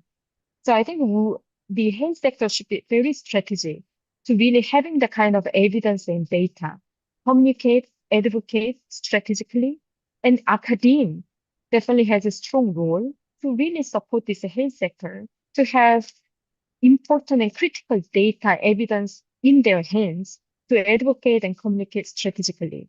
So, and then the ecosystem will be created, sustained by LGU, not relying on other especially external support to that the local government units. So this is what I would like to share, just to emphasize this creating the ecosystem, how the data and evidence can be used, and what would be academics' role, which will be one of the key the participants for today's forum. Thank you very much.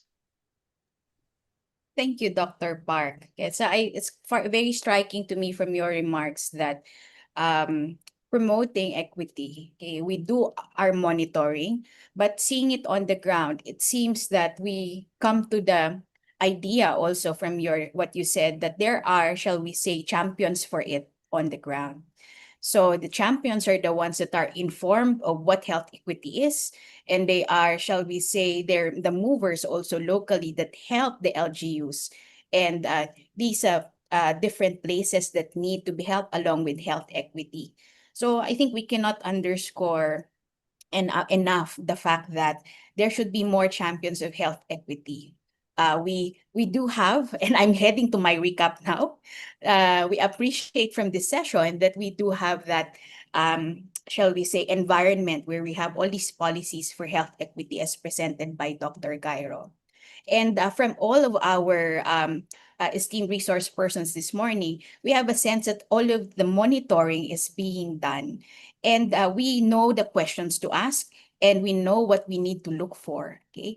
And it's not just that we rely on our regulators or our government or local government. We also need to further the idea of equity where we are. Okay? So individually, we all contribute and aspire for equity. We will bring everyone along with us. Okay, so many questions that have been forwarded to us for this forum, but we are time limited, and we were reserving those questions. We'll just invite our resource persons if they can afford to stay a little bit and respond to your questions through the chat. Okay, but for now, we will have to close the session, and we'd like to extend our gratitude to our keynote speaker and our reactors in this keynote lecture session. Their invaluable insights have set the stage for today's discussions as well as tomorrow's. And these will inspire our efforts to foster dialogue in the current challenges and opportunities to promote health equity in environmental and occupational health within the Philippine context and maybe even beyond. Okay, we are, after all, part of the same world. We now extend our gratitude by showing a token of appreciation, our token of gratitude to each of our resource persons. And I'd like to read the certificate of appreciation to all of them. Okay, the College of Public Health, University of the Philippines, Manila, Simiotrop Med Philippines, Regional Center for Public Health, Hospital Administration, and Environmental and Occupational Health would like to award certificates of appreciation to Dr. Cairo, our keynote speaker, okay, Dr. Lagrada, our first reactor, and Dr. Yuli Park for their invaluable participation and contributions to the 8th Environmental and Occupational Health Forum conducted by the Department of Environmental and Occupational Health, done online via Zoom and YouTube live stream from the College of Public Health, UP Manila, given this 20th day of November, year 2025 in the city of Manila, Philippines. This certificate will be signed by our overall chair, Dr. Vivian Fe Fadrilan Camacho, our department chairperson, Dr. Paul Michael R. Hernandez, our associate dean for research, Dr. Sharon Villanueva, and our dean and center director, Dr. Fernando B. Garcia. And appreciation also from the audience raining down on you. Thank you very much, Dr. Cairo, Dr. Lagrad, and Dr. Park. Okay. Thank you very Thank much. you. Thank you very much po. And if you do have time, you may respond to the questions sent through the chat. Okay, I now give back the virtual floor to our EOH Forum Overall Chair, Dr. Camacho. This has been your moderator, Gaylene Manalang. Thank you very much. Magandang umaga po ulit sa lahat. Good morning again. Thank you very much, Professor Manalang. And of course, our keynote lecturer, Dr. Cairo, and our reactors, Dr. Lagrada and Dr. Park. Thank you and maraming salamat sa inyo. That was very informative and engaging, as well as an excellent exchange of discussion and start or as a takeoff for this 8th EOH forum. As we prepare for the following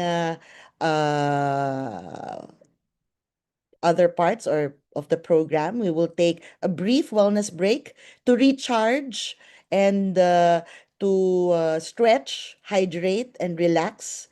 Kindly return promptly for the next session as we continue with our program. So we will resume our program at 10:37. So we will have only 10 minutes now for the wellness break. Thank you, and we will see you in a bit.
Welcome back, everyone. Hopefully, you had a refreshing break and are ready to resume and listen to another informative session. The organizing team is grateful for a remarkable participation from our guest speakers. And of course, we are also pleased to acknowledge the presence of our guests from our partners. We would like to acknowledge Dr. Art Pesigan, Technical Officer from the World Health Organization and a former faculty of the Department of Environmental and Occupational Health, College of Public Health. Thank you, Dr. Pesigan, for joining us. We also have Engineer Luis Cruz, Engineer Jocelyn Soria, and Engineer Rene Timbang, colleagues from the Disease Prevention and Control Bureau, Department of Health. Thank you for joining us. We also welcome Dr. Edmir Macabulos, former president of the Philippine College of Occupational Medicine, currently chair of the Department of Preventive and Community Medicine, St. Luke's Medical Center College of Medicine, and chair of the Specialty Board, Philippine College of Occupational Medicine. And we also acknowledge the presence of Dr. Marilu Renales. Welcome, ma'am, former faculty of our department, Department of Environmental and Occupational Health. We also welcome Sister Sabine Korth, co-founder of Mabuhay St. Francis of Assisi Primary Healthcare Program. And we would like to acknowledge, of course, our alumni of our Master of Occupational Health, MS Public Health Environmental Health, and other College of Public Health programs. Welcome and thank you for joining us. We also welcome our very hardworking city health officers and personnel from various local government units and also colleagues from the Philippine Drug Enforcement Agency as well as CDC Clark. So welcome and thank you for joining us. Hopefully you'll be able to stay with us throughout this session and also tomorrow for our day 2. All right. And for those wondering about the recording of your attendance at this forum, your answer to the evaluation form will be counted as your attendance. No? So please visit our EOH Forum Google site using the link provided in the chat box. And the link will also be sent to you via email shortly after the event. The submission of the evaluation forms will be accepted until 11:59 p.m. daily. And so moving on with our program, we have distinguished representatives from Clean Air Asia Philippines, Metropolitan Tugigaraw Water District, and Department of Health. They will discuss critical issues of air quality, safe water, and climate change through the lens of health equity in urban and vulnerable settings. It is my pleasure to introduce our session moderator who will guide us through this part of the program. Please join me in welcoming Associate Professor Marian Fe Teresa Lumboy Capino of the Department of Environmental and Occupational Health, College of Public Health, UP Manila. Professor Capino, the virtual floor is yours. Thank you very much po, Dr. Camacho. I am privileged to introduce our first speaker from Clean Air Asia Philippines, Ms. Dana Laida Babela. Ms. Babela is a sustainable city specialist at Clean Air Asia, bringing over 8 years of experience in air quality management, environmental policy, and regional capacity building. She provides technical expertise across Asia, specializing in developing science-based clean air action plans for national and city governments in countries including the Philippines, Vietnam, and Indonesia. Ms. Babela has collaborated with organizations like the ADB, World Bank, and C40 cities, and has led major regional fora on clean air and climate solutions. Notably, she co-led the development of Quezon City's Air Quality Management Plan. Ms. Babela holds an MS in Chemistry and is currently pursuing a doctorate in sustainability at the University of the Philippines. To discuss air quality and equity, and health equity in urban areas, please help me welcome Ms. Dana Lyda Babella.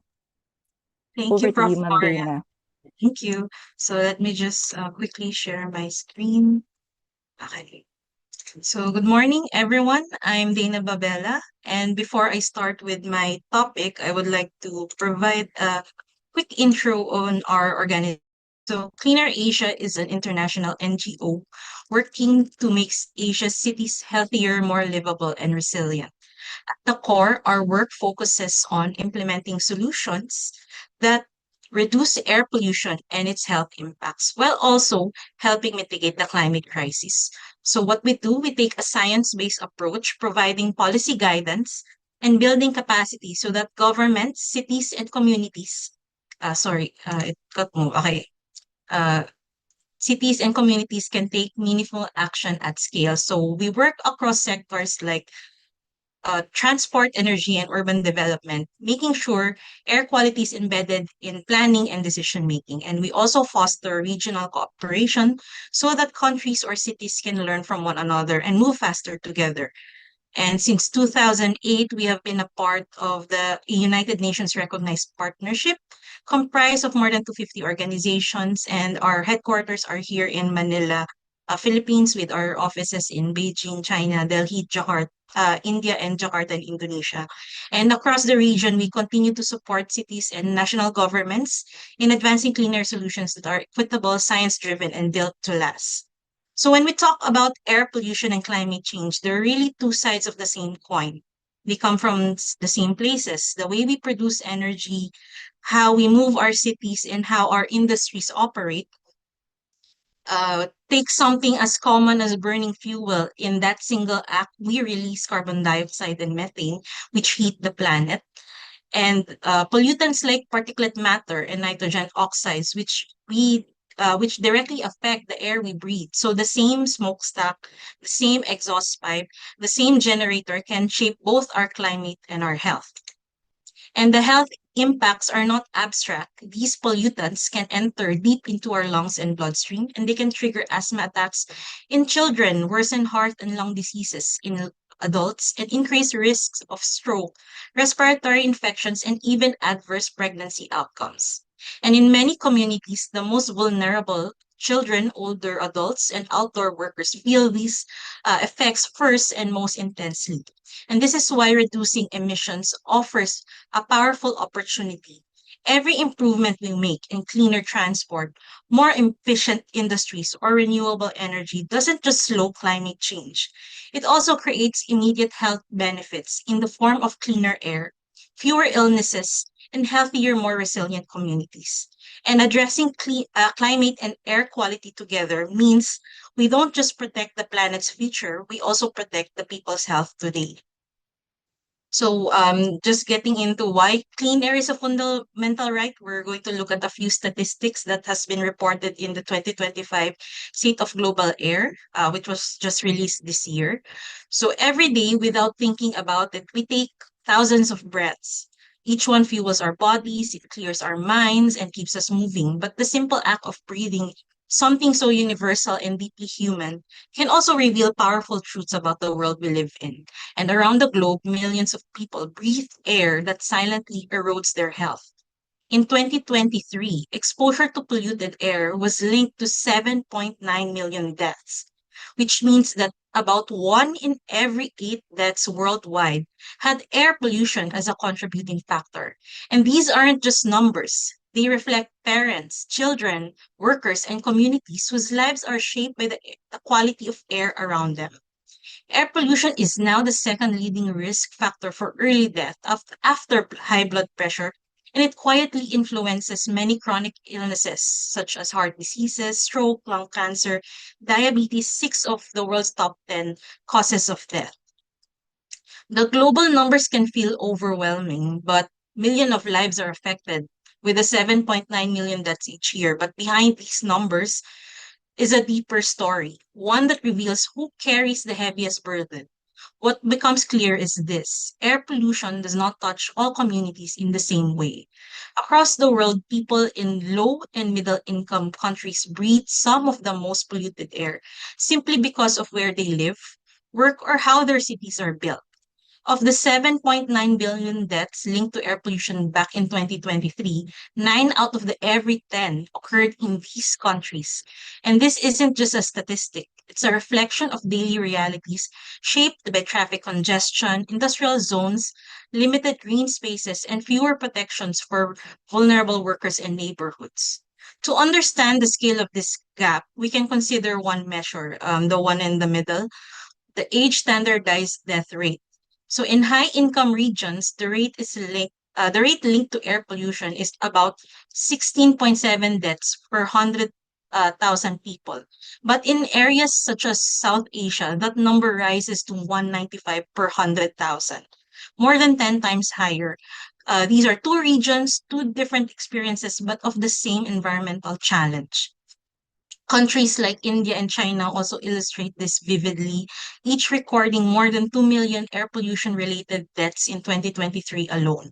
Together, they account for more than half of the global total, and not because people there are less resilient, but because the environments around them, such as urban density, industrial activity, transport patterns, create conditions where cleaner air is harder to access. And this inequity doesn't just play out across regions or income levels, it's also sharply visible across age. When we look at the distribution of global deaths in 2023 from ambient PM 2.5, household air pollution, and ozone, a clear pattern emerges. The youngest and the oldest are the hardest hit. And this graph shows how mortality clusters at both ends of the age spectrum. Infants are young children are especially vulnerable because their lungs and immune systems are still developing, while older adults face heightened risks due to existing health conditions that air pollution can worsen. Air pollution may be a global problem, but its impacts are profoundly unequal. Those least able to protect themselves bear the greatest burden. And this is a powerful reminder that clean air policies are not just environmental measures, they are essential for public health and social equity. When a single environmental exposure touches so many lives and crosses every boundary, geographic, social, and economic, it becomes clear that clean air is more than an environmental issue. It is a fundamental human right, critical for health, dignity, and opportunity. And recognizing this right guides us towards the kind of solutions that truly matter. Stronger standards, cleaner transport, better urban design, and policies that protect those that are most affected. And if we start with this simple truth, everyone deserves to breathe freely and safely, then the path toward action becomes not only necessary, but undeniable. So after seeing how unevenly air pollution affects the world at different ways and different levels, and we have several examples that we can see at the global, national, city, community, and individual level, the next question naturally follows: what does it take to close this gap? If the burden is unequal, then the solutions must be intentionally equitable. And this is where our work begins, not just with cleaner air, but with the commitment to make sure that everyone benefits from it. So cities around the world are already making efforts to better understand the equity dimensions of air pollution in order to make clear demands and inform effective and impactful policy making. But passing policies alone won't get us there. To truly protect the people who are most affected, clean air strategies must be designed with equity at their core, listening to communities, understanding lived experiences, and ensuring that no neighborhood is left behind as progress accelerates. So we know air pollution is unfair, but why are people who contributed the least to emissions suffering the most serious impacts? So the unfolding story of air pollution is a clear case of environmental inequity. The unfortunate truth is that this disparity isn't random. It's built into the very fabric of our city. So we can look at four key drivers of air quality, injustice, and health disparity. So first, the weight of history, generations of discriminatory policies such as segregation, harmful zoning laws laid the groundwork for this crisis, and these systemic socioeconomic factors have influenced that marginalized communities often end up in neighborhoods polluting sources like industrial areas or busy roads. And this leaves the families living in substandard, energy inefficient housing, sometimes forcing them into energy poverty, relying on polluting fuels such as coal or wood. And for women who are often disproportionately exposed to these household air air pollutants, these long-standing inequalities multiply the burden. The second driver is the power of choice. Clean air has become a luxury. For those with financial resources, the solution is simple. They can afford to move away from or live away from pollution sources. They can work indoors or even leave polluted cities entirely. But for our frontline workers, such as our outdoor vendors, the jeepney and tricycle drivers, our street sweepers, waste pickers, construction workers, and many of those who rely on informal work, the capacity to choose is really stripped away. They are continuously exposed to harmful pollutants, often with inadequate safety gear, sacrificing their health simply to sustain their livelihood. And the third one on compounding vulnerability as a driver for air pollution and inequity. Air pollution doesn't just make people sick, it targets and amplifies the risk for the most vulnerable among us, which are the oldest and the youngest of the members of the society. The women and the people with pre-existing conditions face the highest risk. And the last one, air pollution and health literacy. Availability and accessibility and relevance of information are key drivers of health disparities because even when data is available, platforms are frequently not inclusively designed, creating significant barriers for older, illiterate, or foreign language speaking residents. And it is this difficulty in accessing and interpreting critical data limits a person's air pollution and health literacy, which is their capacity to prioritize the risk and connect it to available solutions.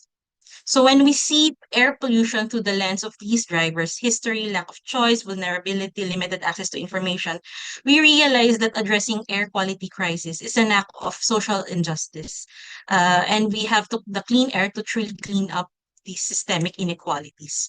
So as health professionals, you see these inequities every day, higher asthma rates in congested neighborhoods, cardiovascular events on high pollution days, children missing school because of respiratory illnesses, and these aren't isolated cases. They reflect systemic patterns of exposure.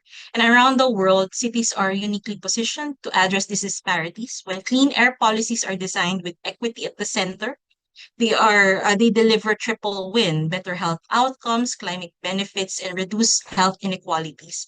And this integrated public health centered approach can be shaped by 5 key opportunities. First, reducing health inequities with targeted clean air interventions. They can significantly cut diseases that are linked to air pollution, and then minimizing the health risks among the most exposed groups, improving accessibility, well-being, and resilience by expanding safe public transit, improving walkability, and redesigning our streets can create environments that support physical activity, reduce injury risk, and improve mental well-being. Third, delivering fair green jobs and supporting a just transition. Clean air policies can improve occupational health by moving workers away from hazardous and pollution-intensive jobs. They're safer and greener ones. Fourth, tackling the cost of living and energy burdens. Energy-efficient homes reduce exposure to household air pollution, translating into improved respiratory health. Sorry. And fifth, the building coalitions of clean air and advocate allies. Community-driven monitoring and public engagement strengthen trust and expand the reach of health-focused messaging. So when equity is embedded in clean air planning from the start, we don't just reduce the pollution, we address the underlying drivers of health inequality. And this leads to healthier populations, stronger and more resilient communities. And for health professionals, this is not just an environmental agenda, it is a health equity agenda, and your voice is essential in driving it forward. So for my last few slides, if you can allow me 1 to 2 minutes of extension, I'll share a very quick few local examples of how our cities have championed air quality and equity in urban areas. So the first one is Quezon City, where the city to better understand who was at the most risk, the city expanded its air quality monitoring network using lower cost sensors and conducted a detailed mapping to identify neighborhoods with marginalized and vulnerable populations and places previously overlooked by traditional monitoring systems. And it is because of this population-centered approach that gave the city a clear picture of community exposure and allowed them to compare current conditions with historical data. And this also led to a more informed and equitable interventions, ensuring clean air actions when the people who needed them the most. And during the development of the city's air quality management plan, the city also brought together stakeholders in the process through an inclusive series of consultation with a dedicated technical working group, creating collaborative space for city departments, civil society groups, NGOs, community members. And in doing so, the city not only improved data and policies, it advanced a more equitable path to cleaner air and public health. So just very quickly, with the air quality monitoring, they were able to regularly show air quality information or share air quality information with their residents through their websites and social media. And it is because by translating complex data into clear guidance for the city, the residents know when it's safe to be outdoors, when to limit activity, and even to protect their vulnerable groups. And this approach empowers communities with the knowledge that they need to reduce their exposure and stay healthy. To add, they also develop a school response and suspension guidelines for during high air pollution episodes. So this was also developed together with the air quality technical working group of the city. And what makes this initiative especially important is its equity focus. By prioritizing school communities, the city ensures that those who face the greatest health risks, such as our young children and the students, receive timely protection. And this eventually led to a passing of a memorandum circular earlier this year. Very quickly, there are also activities all over the Philippines that have focused on school-centered solutions for cleaner air and equity. So there's one in, again, Quezon City and in Baguio City, where both cities have piloted street designs that prioritize the safety and health of our youth. And lastly, for my last example, Barangay 128, which is also part of the Smoky Mountain, showed how clean air and solid waste solution can become stronger when communities lead the way. Instead of designing interventions from the outside, under this project, we were able to brought informal waste workers and women and the youth to directly into the planning and implementation processes of interventions. And these efforts created real ownerships. The residents were able to identify their local pollution sources, co-develop solutions, and even help conduct studies and pilot new practices for air quality and solid waste management. And this experience demonstrates that when marginalized communities are treated as partners rather than beneficiaries, clean air action becomes a more equitable and more sustainable and truly reflective of the locals' needs. And with that, I leave you with 5 key takeaways. So clean air action is also an equity action. The evidence is clear. People who suffer most from polluted air are often those with the fewest resources. There are also 5 opportunities to address inequity. And just as Dr. Yuli Park of WHO mentioned earlier, data plays a critical role. By providing information to our communities, they are able to understand the risk and advocate for safer and healthier environments. And the last 2, equity-centered clean air policies create co-benefits. And ultimately, we need strong leadership across all levels to work together to ensure that there is equity for everyone. So ultimately, clean air is one of the most impactful public health interventions we can make, and it starts with equity at the center. So thank you very much, and apologies for extending a bit, but I hope that I was able to deliver it well. Thank you. Thank you, Ma'am Dana. No problem po. We ended right on time. So thank you very much for your lecture on air quality and health equity in urban areas and for highlighting population-centered approaches for air quality action, particularly in communities and schools. Maraming salamat po, Ma'am Dana. Okay, so we now move on to the next panel presentation, and our next panelist is Engineer Miller C. Tanggilan. Engineer Tanggilan will talk about safe water, healthy lives, advancing access and equity. Engineer Tanggilan is the General Manager of the Metropolitan Tuguegarao Water District, the sole Category A water district in Region 2. A seasoned professional, his expertise spans planning and operations management, structural designing, and project management. Prior to his current role, Engineer Tanggilan held several key positions at the Home Guarantee Corporation, including Head of the Audit and Compliance Unit, Internal Auditor 5, Acting Area Manager for the North Luzon area, and Regional Officer 2 for Region 2. Engineer Tangilan holds both a Master of Business Administration and a Bachelor of Science in Civil Engineering from the St. Louis College of Tuguegarao. Furthermore, he advanced his specialization by completing the professional course in water governance at UP Diliman, CIFAL, or United Nations Institute for Training and Research. Ladies and gentlemen, please join me in welcoming Engineer Tangilan. Over to you po, sir. Thank you. Good morning, participants and other guests. It is a distinct honor to speak at the 8th Environmental and Occupational Health Forum. The theme Safe Water, Healthy Lives, Advancing Access and Equity speaks directly to our mandate. At MTWD, we don't just deliver water, we provide health, dignity, and economic opportunity. Our work is a direct investment in the nation's future. Next slide. Let me quickly share what we're covering today.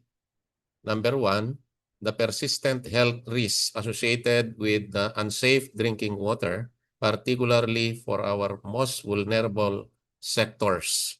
Number two, the government's ongoing efforts to ensure equitable and sustainable access. Number three, the critical role of multi-sectoral collaboration in driving lasting, impactful solutions. Next slide, please.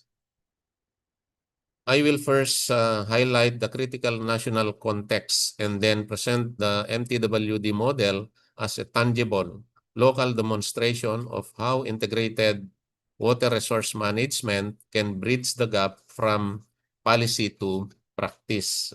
Next slide, please.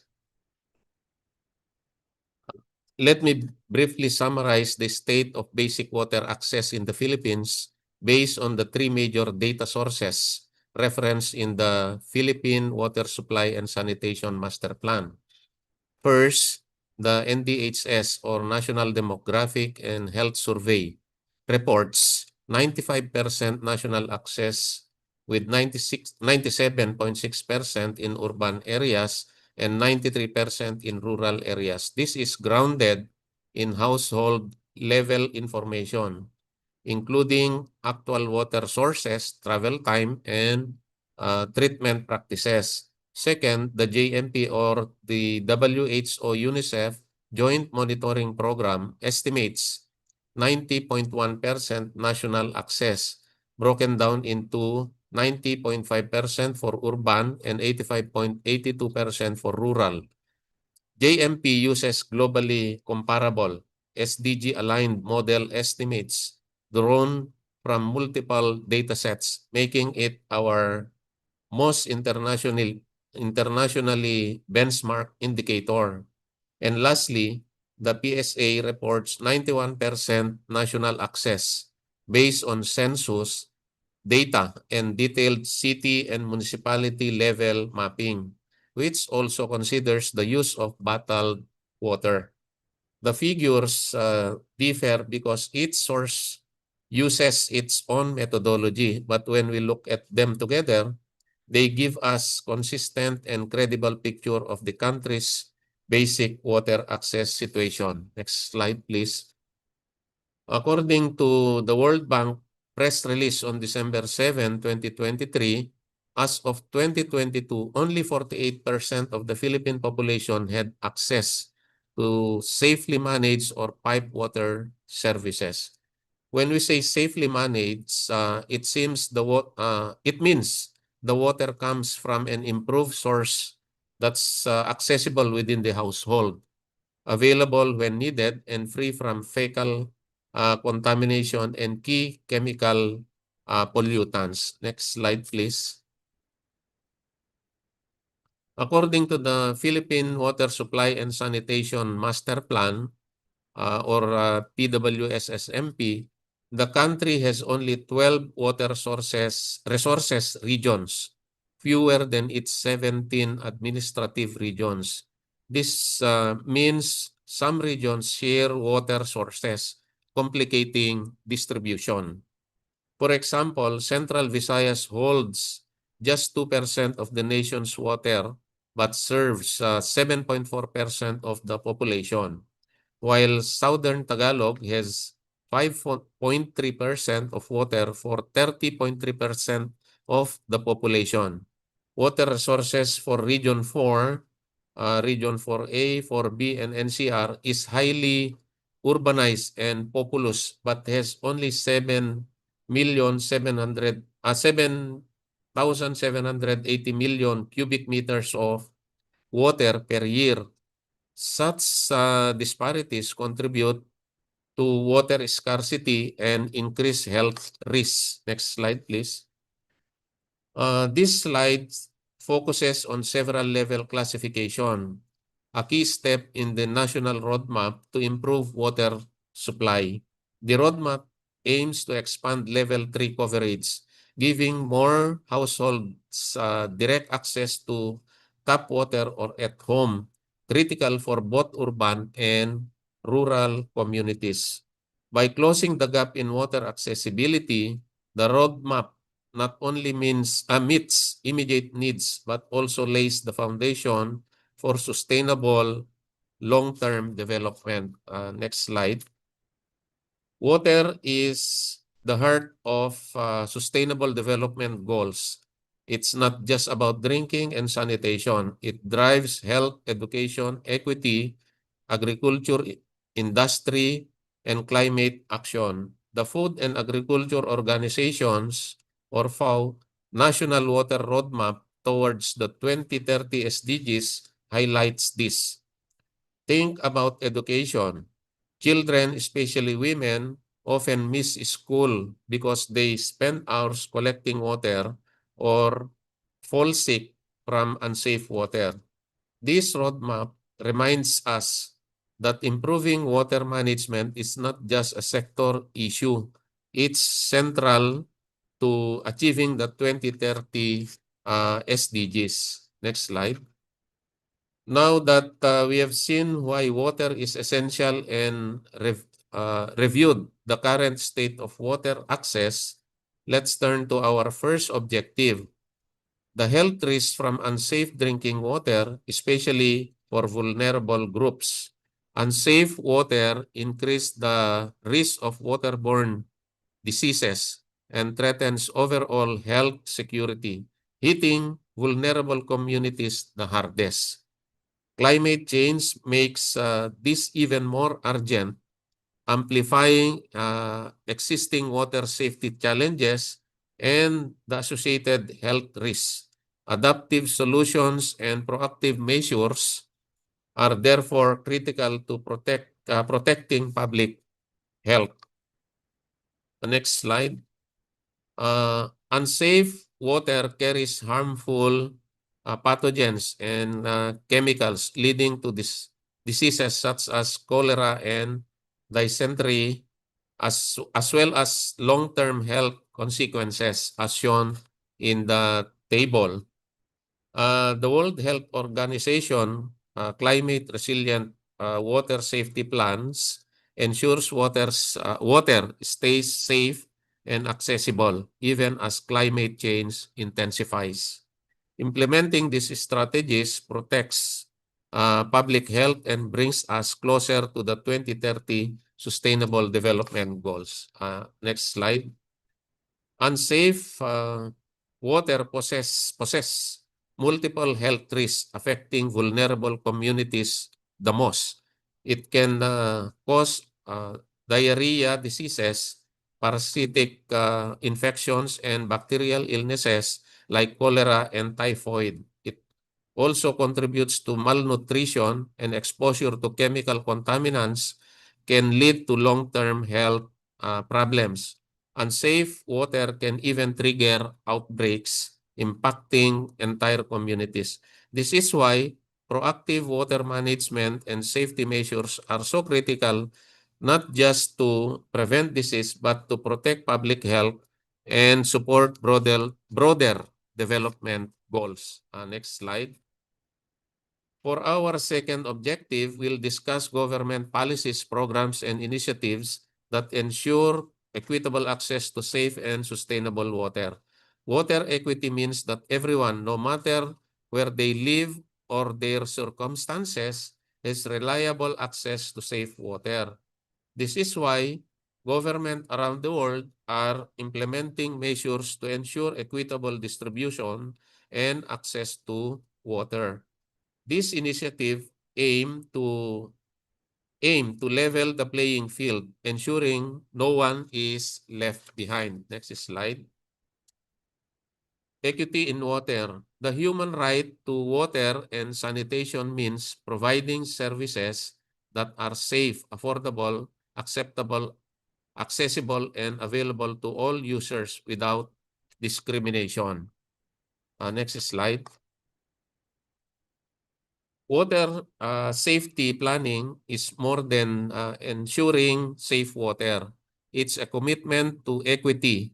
It ensures that everyone benefits, regardless of age, gender, ability, background, or location. We consider factors such as the needs of the young and elderly, people with disabilities, urban and rural communities, income levels, education, and social or cultural differences. By addressing these factors, we ensure inclusive and equitable water access, leaving no one behind while strengthening the resilience and sustainability of our water services. Next slide. Here are some of the initiatives and policies of MTWD that directly contributes to equitable access to water services. Barangay orientation and house-to-house marketing educate communities on water safety and efficient usage, empowering everyone, no matter where they live. Batang Waterwise teaches kids to be waterwise, building a culture of responsibility from an early age. And water tariff regulation keeps services affordable while ensuring sustainability. Next slide. This slide presents the regulatory bodies in the national level with their respective programs and initiatives in ensuring public health standards through certification and accreditation. The Department of Health, the Local Water Utilities Administration, the MWSS, the National Water Resources Board are all instrumental in maintaining these standards. Their rigorous processes help ensure that water services meet health and safety requirements. Next standard. The next slide. The stakeholder involved in water management include the government entities, private developers and operators, including water districts, as well as private water utilities and concessionaires. These water service providers include the following: the Regional Water and Sanitation Association or ARWASA, Maynilad and Manila Water, local government units, and the Barangay Water and Sanitation Association or BAWASA. Said water service providers maintain water quality, ensures accessibility, and facilitate efficient service delivery. Next slide. One of the key initiative in ensuring safe water is our compliance to the Philippine National Standards for Drinking Water, established in 2017 by AO 2017-0010 from the Department of Health. This AO prescribes the standards and procedures on quality drinking water to protect the public health. One specific guideline pertains to standards for drinking water quality. In MTWD, the psychochemical monitoring includes mandatory parameters such as pH, turbidity, color, nitrate, total dissolved solids, arsenic, cadmium, and lead. Manganese was monitored as a primary parameter while iron was included as a secondary parameter. Next slide. LUA ensures that regardless of income level, everyone has access to safe water. They do this by regulating water tariffs, keeping them affordable for low-income consumers. The MTWD regularly submits test reports to LUA in compliance with our commitment to safe water. Another key function of LUA is its commitment to the water safety plan standards, highlighting safety, availability, and sustainability of water services, not only for present generation, but also for future generation. Next slide. The National Water Resources Board, or NWRB, serves as the primary authority in overseeing and regulating all water-related activities that impact both the environment and economy. A key function of the NWRB involves issuing water permits. These permits are vital as they regulate the rights to use water, ensuring that this essential resource is not abused and, more importantly, distributed equitably. Next slide. The Metropolitan Water Works and Sewerage System Regulatory Office is responsible for ensuring that the water service providers, known as concessionaires, fulfill their obligations under the revised concession agreements, or RCAs. To do this, the MWSSRO reviews and enforces water rates and service standards, oversees regular independent audits of the concessionaire's performance, and keeps track of the condition and development of water infrastructure assets. Next slide. The International Water Association, or IWA, in collaboration with the World Health Organization, has developed the Water Safety Plan Manual that provides comprehensive, globally applicable guidelines that help protect public health. Thus, by integrating these global standards with existing government initiatives, agencies and local water districts can further enhance the effectiveness of water safety practices across the country. Next slide. We will now discuss our third objective on multi-sectoral partnership. Safe water provision in the Philippines is a multi-sectoral effort uniting the health, environment, governance, infrastructure, agriculture, education, private, international, emergency, and community sectors working together to ensure equitable, resilient, and sustainable access to water for all.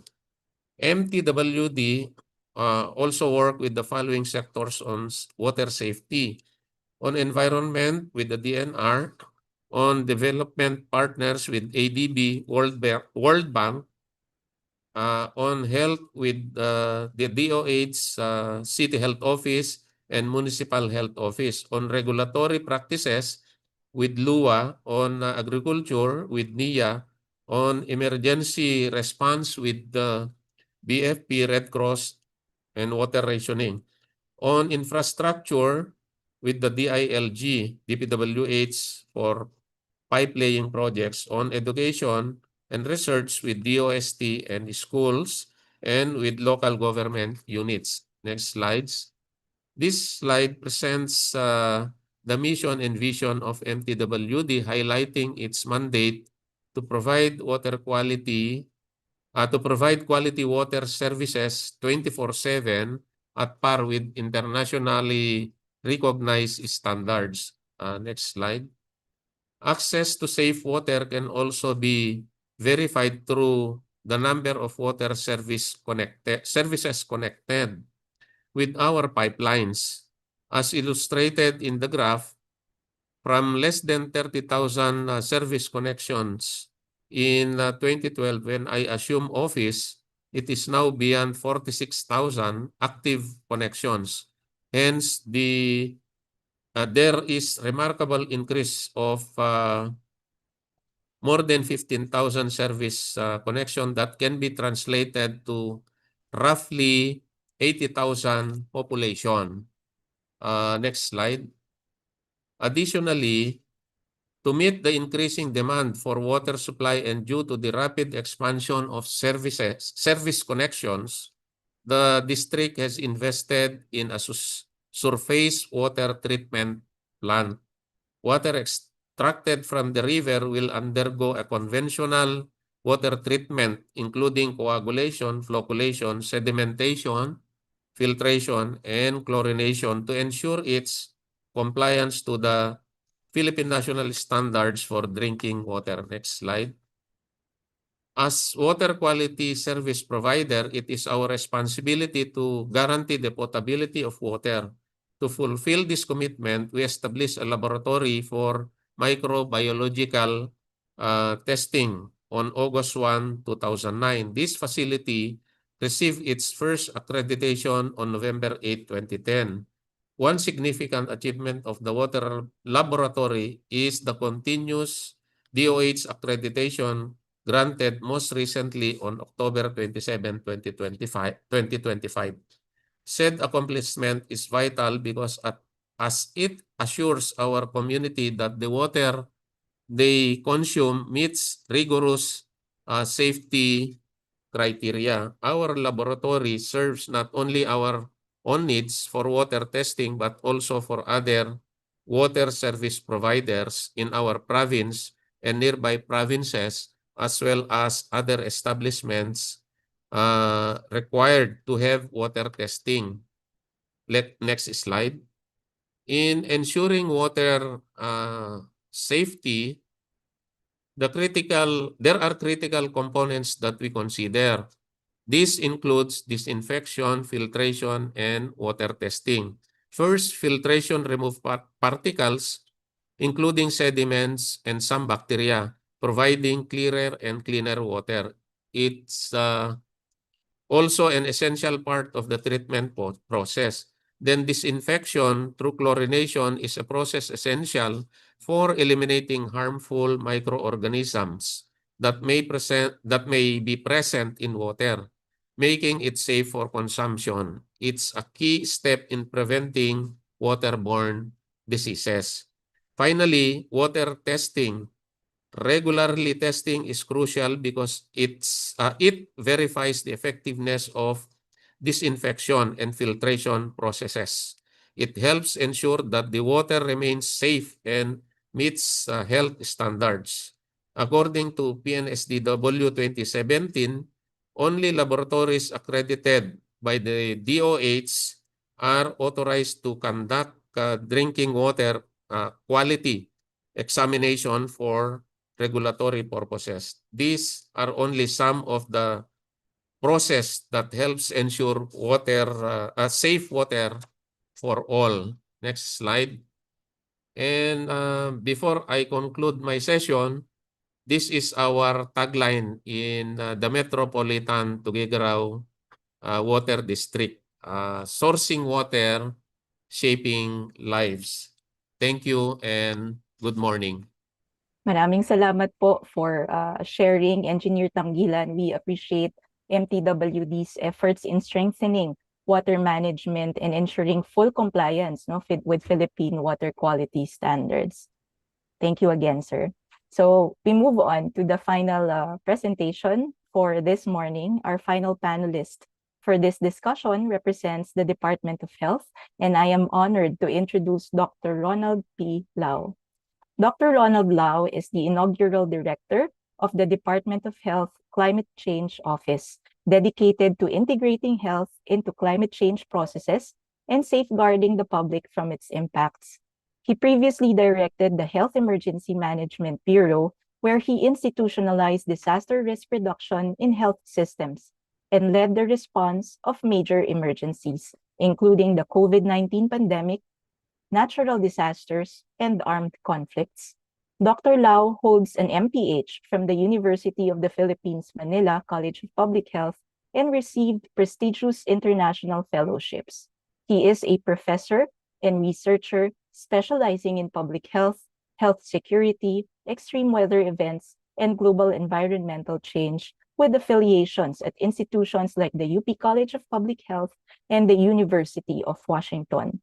He is a member of the WHO thematic platform in health emergencies and disaster risk management. Dr. Lau will speak of resilience for all, addressing climate inequities in health. Ladies and gentlemen, please join me in welcoming Dr. Lau. Good morning po, Dr. Lau.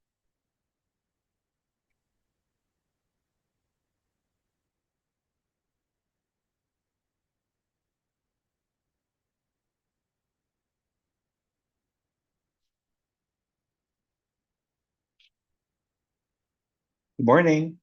Hello, sir. Good morning. You may proceed with your presentation. Good morning. Again, thanks for the invite, and it's a real pleasure on my part to discuss the topic that you chose on resilience for all, addressing climate inequities in health, especially that we're currently Dr. observing. Dr. Lau? Ron, sorry po to interrupt you. We can see the presenter view of your slide. Okay, sure, sure.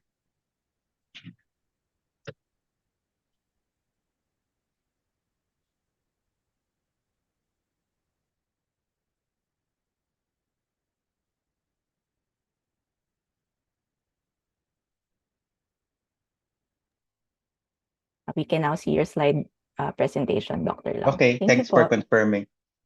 Again, I'm glad to discuss the topic of resilience for all, addressing climate inequities in health. Especially that I was saying that we are currently observing our National Climate Change Consciousness Week in the country. So I listened to a lot of the interesting presentations a while ago. So I believe clean air, safe water, and all aspects of health and well-being are important to discuss also, of course, in the context of climate change. And of course, the central idea that health equity must be an important that dimension to it. So I must start by saying that building resilience for all means being able to confront the unequal burden of climate change on. We have to focus on workers and communities because we are talking about EOH, and we have to ensure that EOH protection, the systems that we are developing are able to reach our most vulnerable and leave no one behind. So please allow me to discuss this topic in the next few minutes, and I really hope that this helps us in our EOH practice.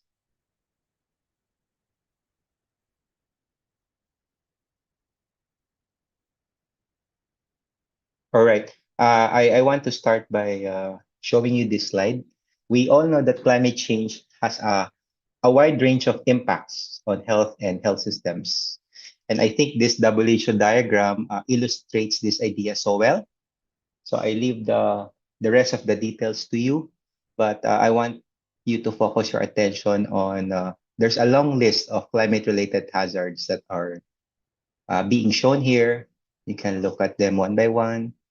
On the left, you can see the vulnerability factors, the exposure variables, and down below are the very important health outcomes that we're all concerned with. And of course, what's also good about this illustration is the fact that if you can see it down below on the right side, this also gives us the notion that health systems and facilities are also contributing to the problem of environmental threats and greenhouse gas emissions, which is at the heart of our climate change issue. But here, I want to highlight the climate change impacts on EOH. And in the Philippines, based on available literature, I just want to focus on the most common ones. I'll start with heat stress. So heat stress is posing a bigger risk for our outdoor and informal workers. So they're exposed to the increasing frequency and intensity of hot days. So this raises our the baseline heat exposure. No? So for low income, informal, or those of us who are yung may mga opisina na walang aircon, so this is a big issue. No? So this can cause the whole range of heat-related issues such as heat exhaustion, heat stroke, dehydration, no, and even cardiovascular strain. And this can also impact our cognitive performance, no, and productivity loss. So who are exposed? So the young and old, in the working population, those performing heavy physical labor are at highest risk. So that's one. Something must also be said about vector and waterborne diseases. Alam na po natin yan, no? Dengue and lepto. So warming of the temperature, yung mga pagbabago ng rainfall pattern are lengthening the transmission of Aedes mosquitoes and other vectors. And of course, flooding, poor drainage, and all of these important issues are giving us a lot of risk in terms of leptospirosis. So we've been seeing surges in dengue and lepto. So you must have heard about it in the news, no? In Region 7, no? Spikes of leptospirosis after the typhoons. So I think that's something. And of course, our collective experience when it comes to extreme weather, floods, and even air quality events. So this puts a lot of risk to our workers in terms of their respiratory health. So climate change will increase the frequency, intensity of typhoons, so the flooding, infrastructure damage, and displacement. No? So for air quality, sometimes we would report yung forest fires, no, local biomass burning, no, kaingin, whatever, and sometimes even transboundary haze, no. So this can go, this can be coming from one country to another. So these are also important because this can degrade the air quality episodically. So who are affected? So this would tend to affect disproportionately those from our low-income communities, no, sa flooding, those in coastal areas, and even our disaster responders, no, they can be exposed. And yeah, so these are important climate-related hazards that are very relevant in our investigation of EOH health risks. So I'd like to go to the next slide. So I'll go dive into the climate risks and how they are disproportionately affecting our marginalized communities. So let's talk about the flooding and social vulnerability. So this often affects those in informal settlements or those who are living near waterways. So many studies are saying that low-income communities living in flood-prone areas. So this is really at the heart of the issue of social vulnerability because they don't have any choice, diba? So they stay in high-risk flood zones because it's affordable, it's near their place of work, or simply wala naman silang ibang option, diba? They don't have any alternative where to stay. So they're the people, the communities who are repeatedly exposed to flood events. So they have the increased risk of disease, injury, displacement, and even loss of asset. And what's the equity implication here? So they're poor, informal, no? So these communities face a double burden. No? So at the environmental level, this is very important to note or consider. I'd like to also include here mental health strain from climate-driven disasters. So climate events are usually big, so they would usually have some effects on our mental health. So there are studies linking big climate events to anxiety, post-traumatic stress disorder, and even chronic stress. So a lot of factors are involved here. So there are migration trends, loss of livelihood, and even social disruption. So these are things that are quite burdensome to bear. So this affects the mental health of these communities. So the thing is that climate change doesn't just bring physical harm; it also affects our mental health status in communities that are already underserved. So we need to prioritize these communities. And talking about typhoon intensity, climate injustice, and displacement. So a lot of the narrative on climate change is, of course, about climate injustice because who are exposed. So we are minimally contributing to the problem, but we are maximally, we get the heaviest burden. No? So those who are living in marginalized coastal communities, informal settlements, resource poor communities, no, vulnerable to sea level rise, storm surge, and extreme precipitation. No, so if we're gonna zero in really, most of the victims, most of those that will be affected, most likely will fall under this category. So they're most of the time they're the ones that are bearing the brunt of climate change. So marginalized communities would also have a harder time to recover post-disaster because this just basically reinforces the cycles of poverty, loss of livelihood, and social inequity. So after big disaster, we do our response, they move on, but then again, they go back to the same vicious cycles of poverty. So we have to get them out of that vicious cycle. So disasters and climate change are really significant development issues. So the equity link is really very important to put out. Okay, so let's zero in on our workers. So in the Philippines, who are the workers who are marginalized? So these are those belonging to the informal economy. Those who are working, but they are they receive a very low pay. That's not really something that can help them, or those that are living in disaster-prone communities. So they are experiencing disproportionate climate risk and even greater psychosocial vulnerability.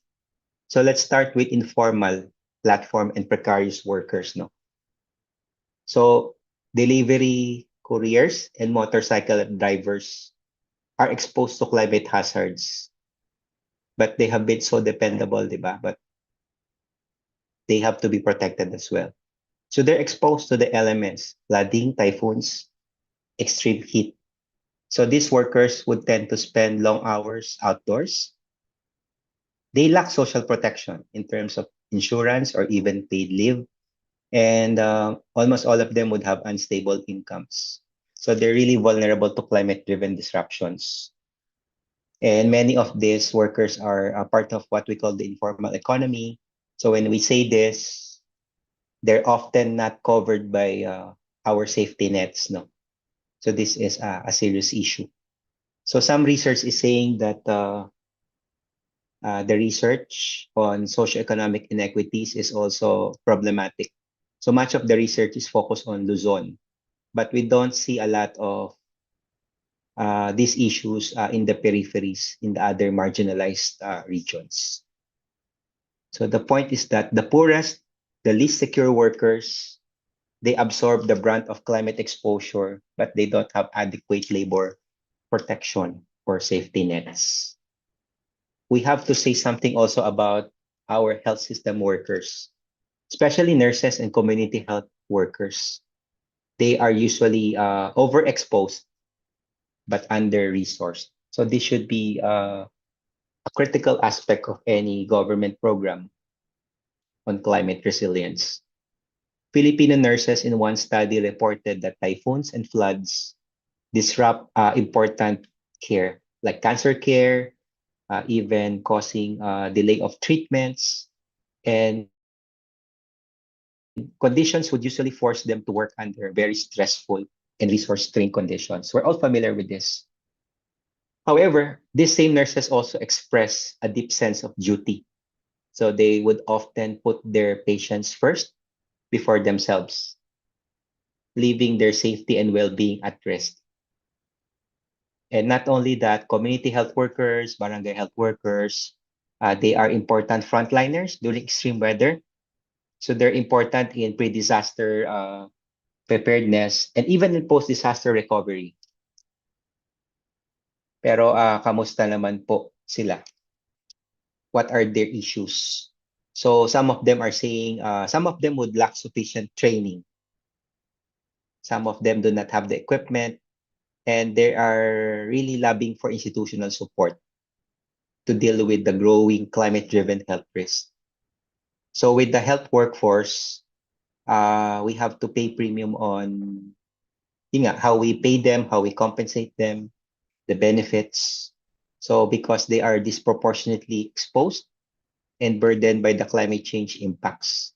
And yet we cannot talk about resilient health systems without resilient health workers. And again, to reiterate, mental health burdens and psychosocial stress that affects our climate vulnerable workers.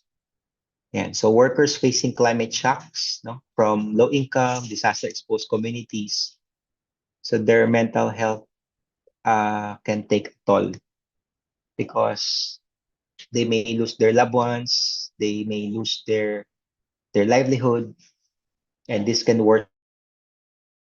This can lead to a cycle of trauma, stress, and reduced capacity to adapt. No, and this is also not good in terms of access to healthcare. We are also seeing some gender-based vulnerabilities. So women would always be overrepresented in low-paid and informal sectors. So they face compounded stress from climate change. But we place a lot of burden on them in terms of their caregiving role. But some of them would have limited access to mental health resources.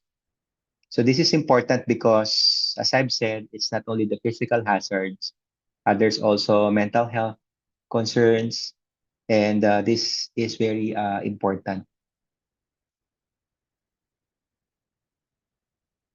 So here I want to touch on the different key occupational groups and highlight their climate vulnerabilities and health inequities. So let's do it one by one. So for our call center, BPO, and those who are office workers, just like some of us.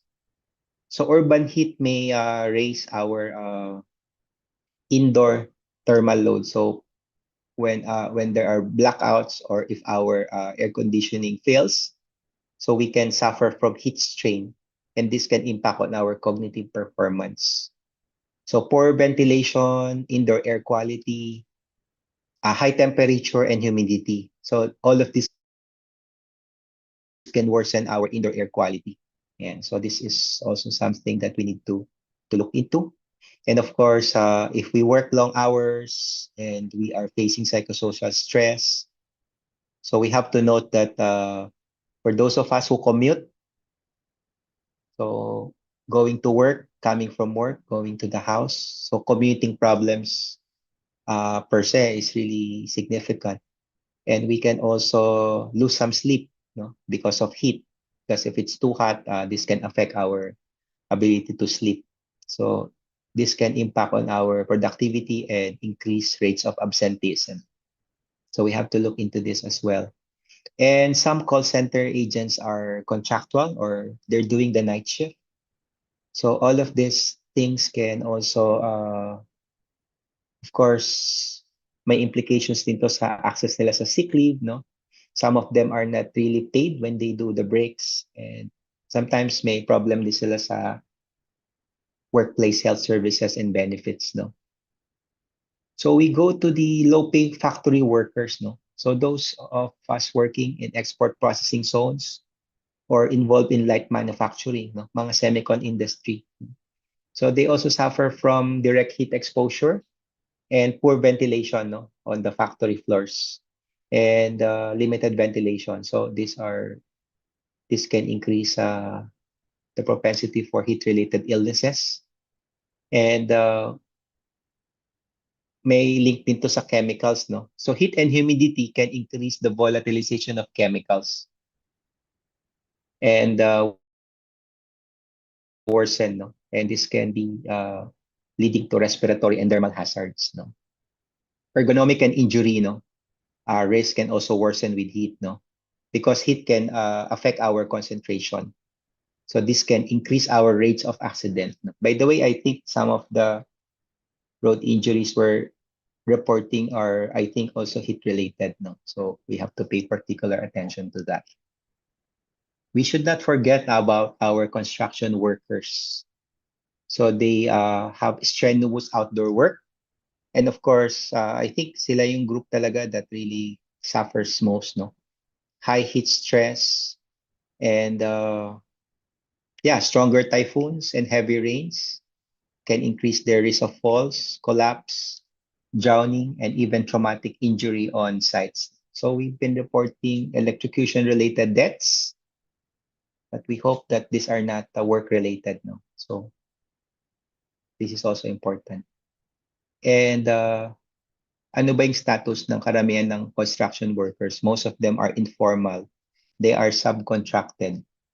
Some of them would have limited access to the PPEs. They don't have proper training, compensation, or wala po silang leave privileges, no? And we go to the important category of platform workers, no? Yung ating mga delivery riders. They spend a lot of time outdoors. And we rely on them. They must continue working to deliver our pizza, whatever commodity that we need, even during extreme heat and storm. So increasing their propensity for heat illness, even flood-related injury, and the risk of accident. And of course, these are workers now who often lack paid sick leave. They don't have hazard pay. They're not covered by insurance. And they are always forced to work even in unsafe conditions just to earn. And repeated climate shocks, of course, if they're repeatedly exposed to this, can also take a toll on their mental health. And of course, let's go to the rural setting, looking at the conditions of our fisher folk and farmers. So fishermen in coastal and island communities, they face climate-driven livelihood instability. And even if they're fishermen, they may suffer from food insecurity. That is a very big irony that we need to really address. So extreme weather can reduce their catch volume. So yun yung problema talaga nila. And with limited income, it limits their access to nutritious food, healthcare, and protective equipment. So they give us the food, but they don't have access to food. Fishermen are also exposed to extreme weather. They face hazards from stronger typhoons, unpredictable seas, storm surge, and flooding. So pag may bagyo, they cannot fish. So that's a big problem. Some of them would have limited access to early warning systems. Sometimes they don't have safe boats to use. Sometimes they don't have insurance. And it's often reported that they have lack or no emergency support at all when they face injuries and mortalities kasi informal economy po siya. And many small-scale fisher folk are informal workers, as I've said. So they have limited coverage under PhilHealth when it comes to crop and fishery insurance. So limited din po, and even disaster compensation. And since most of them are in GDAS, they are limited also in terms of access to healthcare. No? When it comes to injuries, waterborne diseases, and others. How about for our farmers? So rising temperatures, El Nino, and erratic rainfall really affect agriculture, and it will somehow reduce the yields in crops, no? Like rice and vegetables. So lower income of farmers, of course, this can lead to undernutrition. This can also impact on their health-seeking behavior. And just like with fishermen, their ability also to purchase the PPEs, no, or other climate-resilient inputs will be limited. It's also important to consider that farmers are also exposed to heat and pesticides and other climate-exacerbated hazards. So some farmers would be having issues regarding dehydration, heat exhaustion, and others. And climate conditions also can intensify what we call intensive pesticide drift, no, and volatilization. So yung chemical exposure would be fairly common, but with climate change, with volatilization, this can significantly increase their exposure further. So some studies need to be done on this really. And some farmers have no access to irrigation systems, crop insurance, government programs, and climate resilient seeds. So these are so many structural vulnerabilities that make them more vulnerable to climate shocks. And finally, for our health workforce, so as I've said, they're continually exposed to extreme weather and climate-related hazards.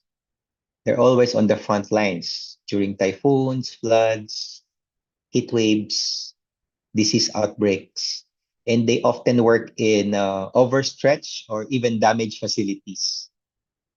Those who are in the rural and remote countryside, they may not have adequate PPE. They don't have aircon or transport. So this can increase occupational injury, heat stress, and even risk of burnout. As we know, climate events would trigger spikes in patient load. So they are expected to manage more injuries, more heat-related illnesses, all sorts of different health issues. So what is going to be the effect? This can cause overwork and burnout. So this can disproportionately affect low paid. They're overworked, but they are low paid. Some of them are contractuals, and some of them work at the front lines, at the community level, health workers. No? And sometimes hindi pa po na ibibigay lahat ng kanilang what's due them, no? And even their incentives. Sometimes insufficient din yung occupational protection and adaptation measure. Sometimes our workplace doesn't really implement or adopt climate resilient workplace policies. We should have heat action plans.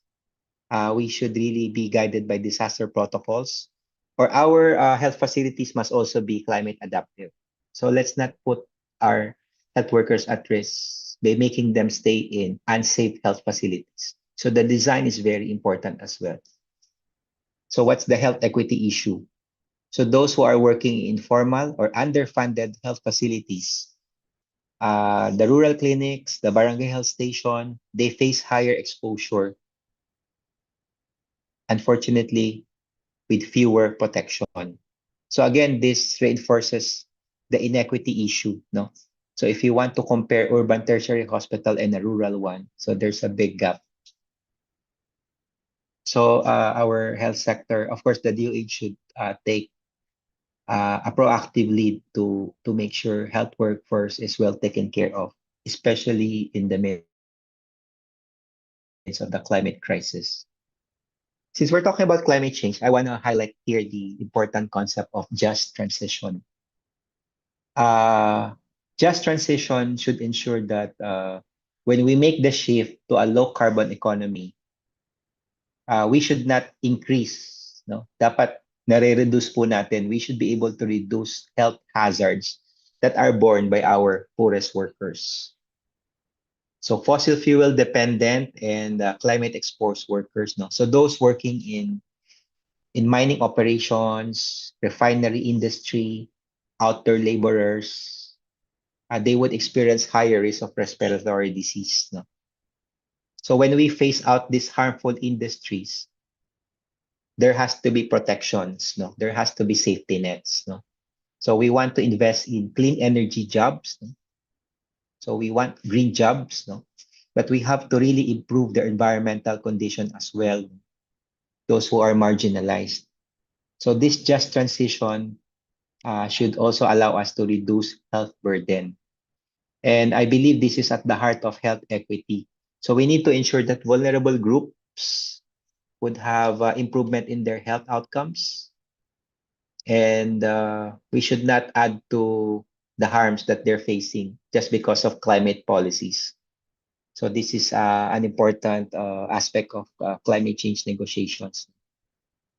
So we also need to expand social protection so that our low-income workers can really adapt safely. Of course, One core principle of just transition is being able to strengthen social protection systems, which is so essential for health equity. And transitioning of the industries, no, this might create temporary income loss because they will be displaced from their jobs and they may have to be retrained. So risks that fall hardest on the low wage, informal, or precariously employed workers are important. No? So we need to provide income support, health insurance, all the safety nets, and provide training to ensure these workers are not facing worsening poverty or health insecurity. So I am trying to wind up already. So lastly, we need to promote inclusive decision making that really centers the needs of marginalized groups. So just transition should emphasize participation, representation, and their voice. So finally, amidst all of these issues, so what strategy should be done? So I believe we have to develop a climate smart and equitable OSH system in the country. But how? Through the following. We need to be data driven in our approach because effective OSH system should rely on comprehensive data with regards to climate exacerbation, no? All the different exposures, how they impact on the workforce, heat stress, vector-borne diseases, and disaster-related injuries are increasingly being documented among informal and even formal workers. But we know that reporting remains limited and even uneven across regions. So we need to collect granular and very specific occupation and geographic specific data at the subnational level, regional, provincial, city, the better. We should enable targeted interventions. We cannot be doing equity if we're doing it very broadly. For high-risk groups, informal laborers, platform workers, so that those different groups I discussed. On climate responsive policies, our policy should integrate climate risks into labor standards. So the health sector must really push this, working with other sectors, especially labor sector. The OSH regulations and social protection mechanisms must be commensurate to the problem of climate change. I think we need to adopt heat action plans, disaster preparedness protocols, and guidelines for outdoor industrial work. So we have to link these policies with social protection, paid leave, hazard pay, insurance, to ensure our informal and vulnerable workers are not left behind. So this is more than lip service. So this must really be integrated into our policies and implemented. Climate responsive policy should also, of course, should protect our most exposed and vulnerable. And of course, all of this is going to be inadequate and incomplete if we don't really invest on more resilient health services. So our health systems must maintain its capacity so that during climate shocks, uh, we can help prevent service gaps for workers. So we need to integrate OSH surveillance into primary care.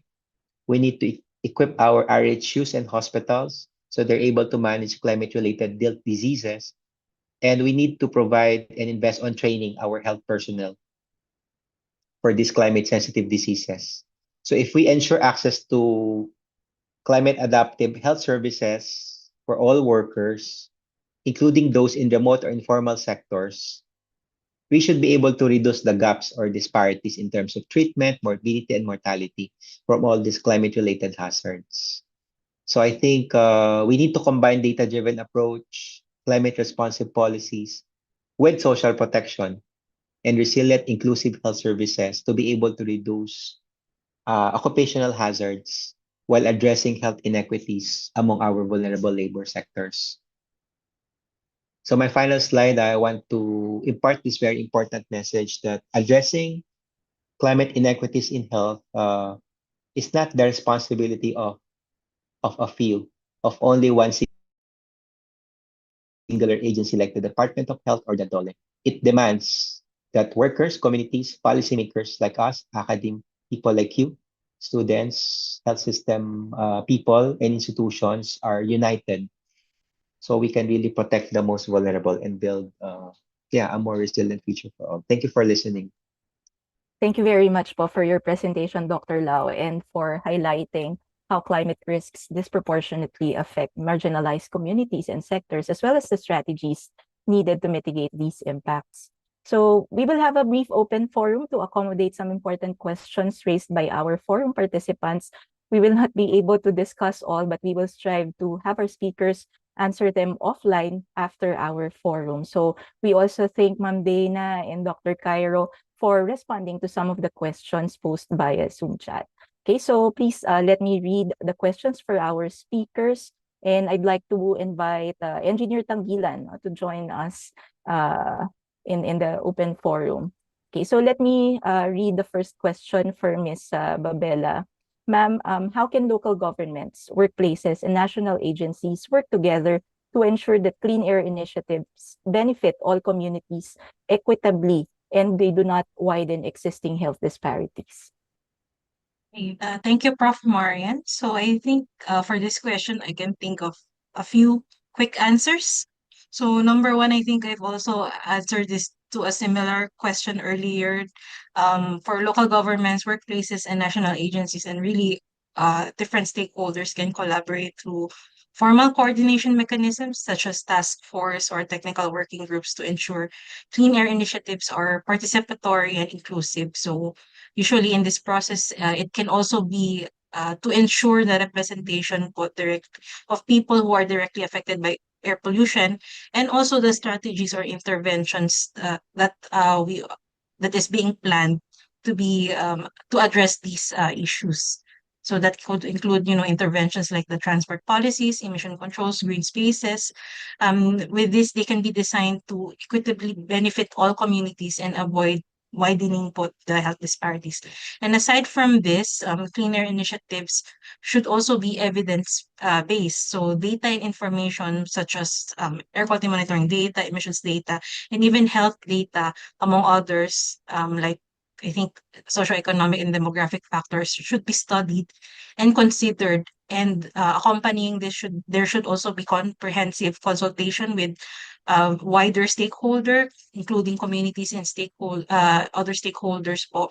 And the outcomes of these, the studying of the information that we already have, and the outcomes of consultations can inform and lead to the development of context-specific na cleaner actions and strategies that can, ensure that there is equity. And lastly, having enabling policies and supportive factors, such as having clear mandates, funding, data sharing frameworks or agreements, and even having a formalization of cooperation can further promote effective collaboration across stakeholders. So it also covers na the academia, research institutions, NGOs, CSOs, on top of the government po. So I think that would be my very quick answer. So thank you po. Salamat po, ma'am, for highlighting the importance of policy and data in ensuring health equity. Let's move on po to Dr. Lau. How can public health policy ensure that climate adaptation and mitigation plans incorporate equity-centered frameworks that protect workers and vulnerable populations from emerging environmental health risks? All right, of course. Aside from reiterating the fact that all of these policies must be evidence-based, evidence-informed, they must also involve processes of, consulting with people, looking after what the real needs are. And this actually forms part of the process of what we call in climate change lingo, HNAP. No? So when we have to do a very thorough vulnerability and needs assessment. And this should really inform our adaptation plans. As we know, it's a big requirement for LGUs to have a plan, but we have to guide local governments to think through these important aspects and layers of vulnerability. So it is totally wrong to have a climate change program na generic. No, this has to be tailor fit and customized, because if we're not able to do that, we're not doing health inequity. So it starts with assessment of needs, and this should be the strong basis for our planning. So geographic approach is important. So we are guided by our national adaptation plan. So that plan makes us look at different areas. There are 18 vulnerable regions in the country, but that's merely geographic. We don't know the full picture. We must also dive into the demographic aspect, and of course, the epidemiologic parameters are very important. So all of these things are important data points that should allow us to design our policies very well and programs. And I believe there's also a role for pilots because, yeah, arguably, the government is not so good at doing customized approaches. So I think this is the beauty of working with NGOs and CSOs, with pilots that are carefully done, involving really, effective ways of people participating. I think that's key. So I think we have to have a mix of that approach as well. And it should really entail a transdisciplinary approach. Yun. So people from health, social sciences, engineering. So I think a lot of that has to be the motivation, not only of the government, but also in the academy. So I think evidence-based, evidence-informed policies, which really effectively and meaningfully engages people, vulnerable groups are the key. The rest will just be the usual stuff that we are doing. So I think that's key to really promote equity while doing climate change work as far as adaptation and mitigation.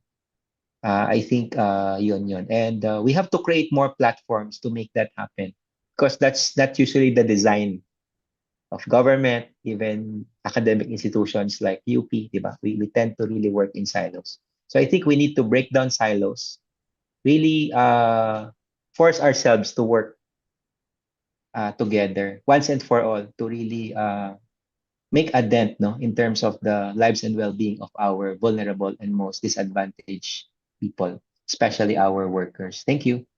Thank you po, Dr. Lau. We're taking note of that needs-based approach, no? And the need for partnerships for climate change adaptation and mitigation. We now move on to the last question for Engineer Tanggilan. Sir, what strategies can be implemented to protect workers and communities from waterborne contaminants that may increase because of rising temperature, intensified storms, and flooding? And how can we ensure po that safe water access is prioritized for marginalized communities that are facing existing disparities? Good noon again. In order for us to ensure the accessibility to the marginalized, it's a holistic approach. Government should together with the private sector should already focus also in developing the infrastructure needed for potable water, because in the experience, I'm already about 10 years. The water sector are not especially pertaining to potable water. We are being not may I say prioritized in the funding of the government. Also, we need to educate also our people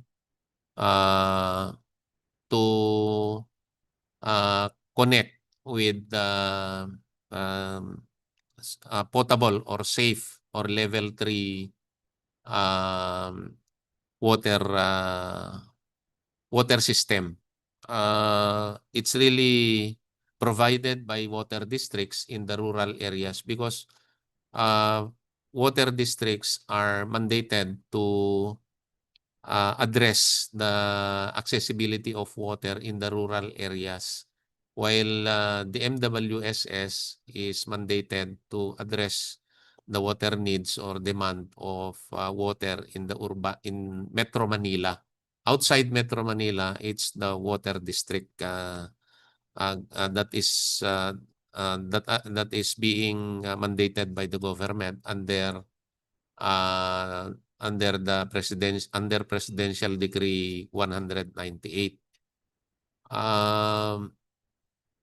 Ano yung ibang question kanina? Sir, yung isa pang tanong, how can we protect the workers and communities from water Of rising course, temperatures? we have to educate them for in order to protect the communities for waterborne diseases. We need to expand as much as we can, but expanding our coverage and ensuring potability needs financial on our part. So we really need financial assistance coming from the government or to link us to affordable financial institutions offering affordable what you call this one rate or loan. This is what we are continually advocating for the government, for the national government to give attention to the water sector, even by giving us yung funding to financial institutions that water district can avail of, and to especially to ensure the sustainability of water, we need also the government to construct yung water infrastructure like building a series of dams for the water sector or water districts to tap, or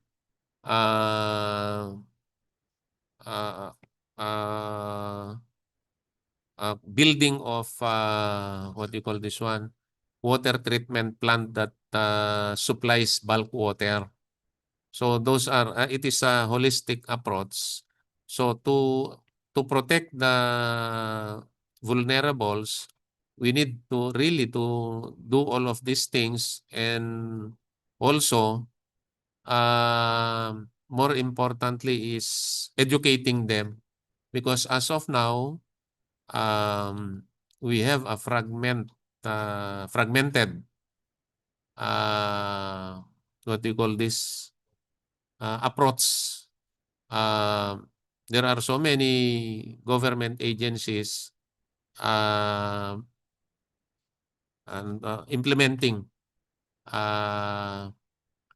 water supply system, but which for some sustainability and safety or potability of water are in question along the way.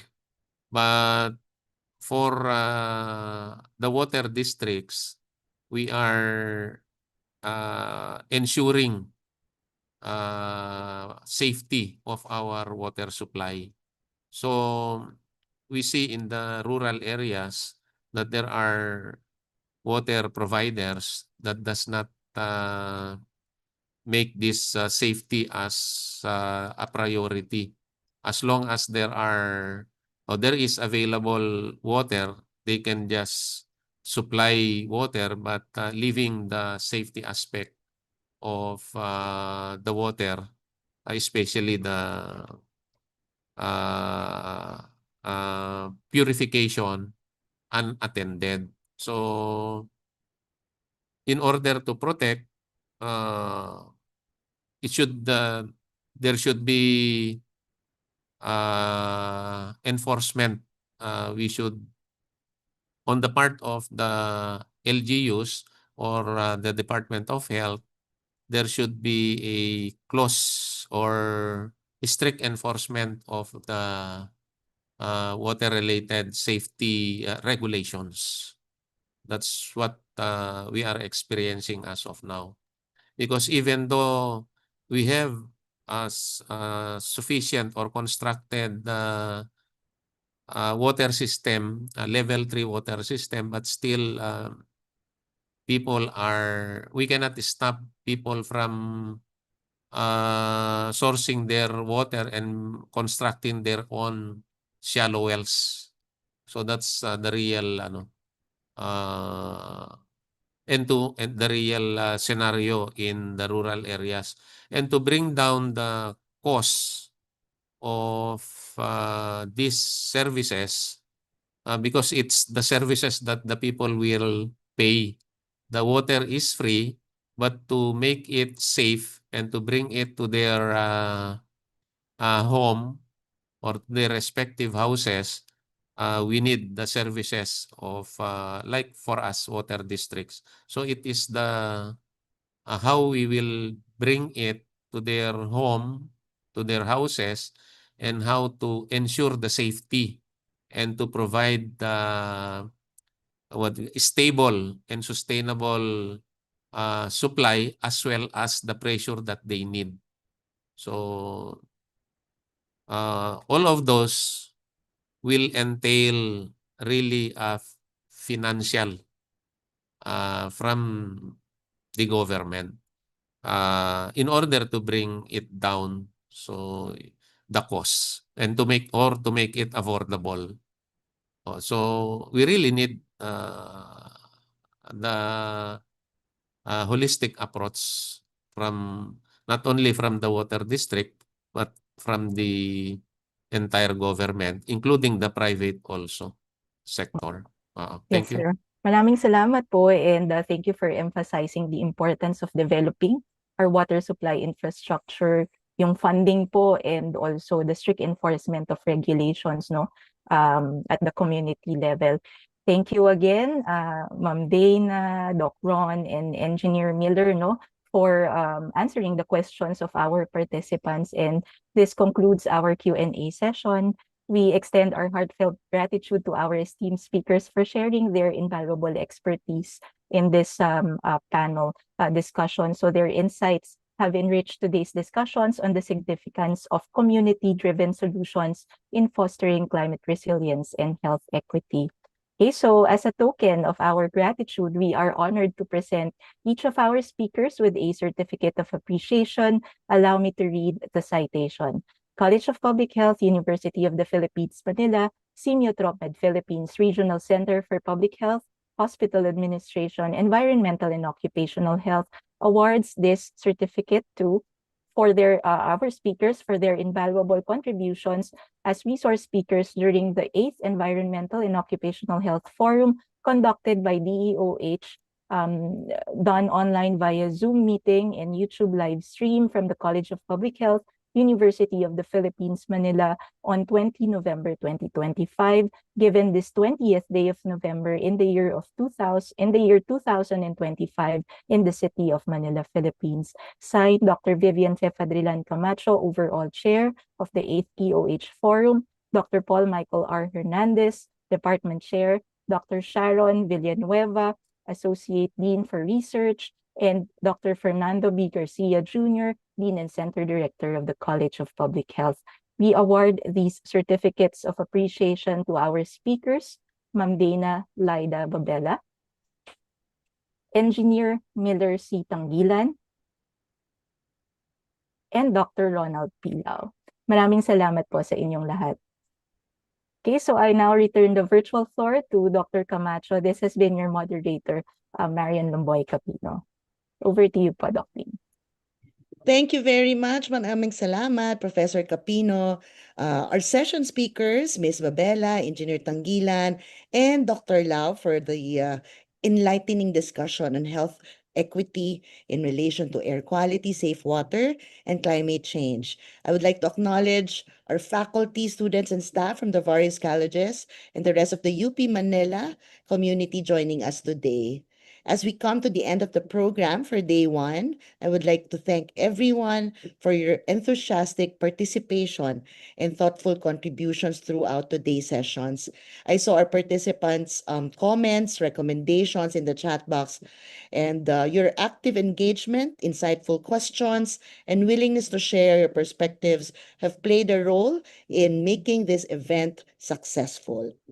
We are truly grateful for your involvement and the energy you have brought to our discussions. So, alam ko marami na nag-aabang sa evaluation link natin. Feedback is valuable to help us better meet your needs in upcoming sessions and improve for future events. As we end day one of this forum, we encourage you to complete the evaluation form. So please scan the QR code shown on the screen for the evaluation and feedback. And it may also be accessed through the EOH Forum Google site. The link is likewise shared in the Zoom chat box. Kindly be advised that the presentation materials will be shared via email this afternoon. No? So we received queries on the availability of access to the slides of our speakers, and they kindly consented to share these. No? But of course, the access to these documents will be granted for a period of 1 week only. All right. And with this, we look forward to the following sessions tomorrow, our day 2 of our forum, with the following topics on healthy and inclusive cities for all, promoting gender equity, strengthening workplace mental health for our informal workers and the public sector, and finally, harnessing AI for our healthier and safer workplaces. So we would like to remind you that tomorrow's sessions will begin at 8:30 a.m. and we will start admitting participants at 8:25. And with that, we look forward to another day of an insightful discussion and meaningful exchanges tomorrow. So thank you once again for joining us today, and have a pleasant day, and see you all tomorrow. Magandang araw po. Good afternoon. Thank you.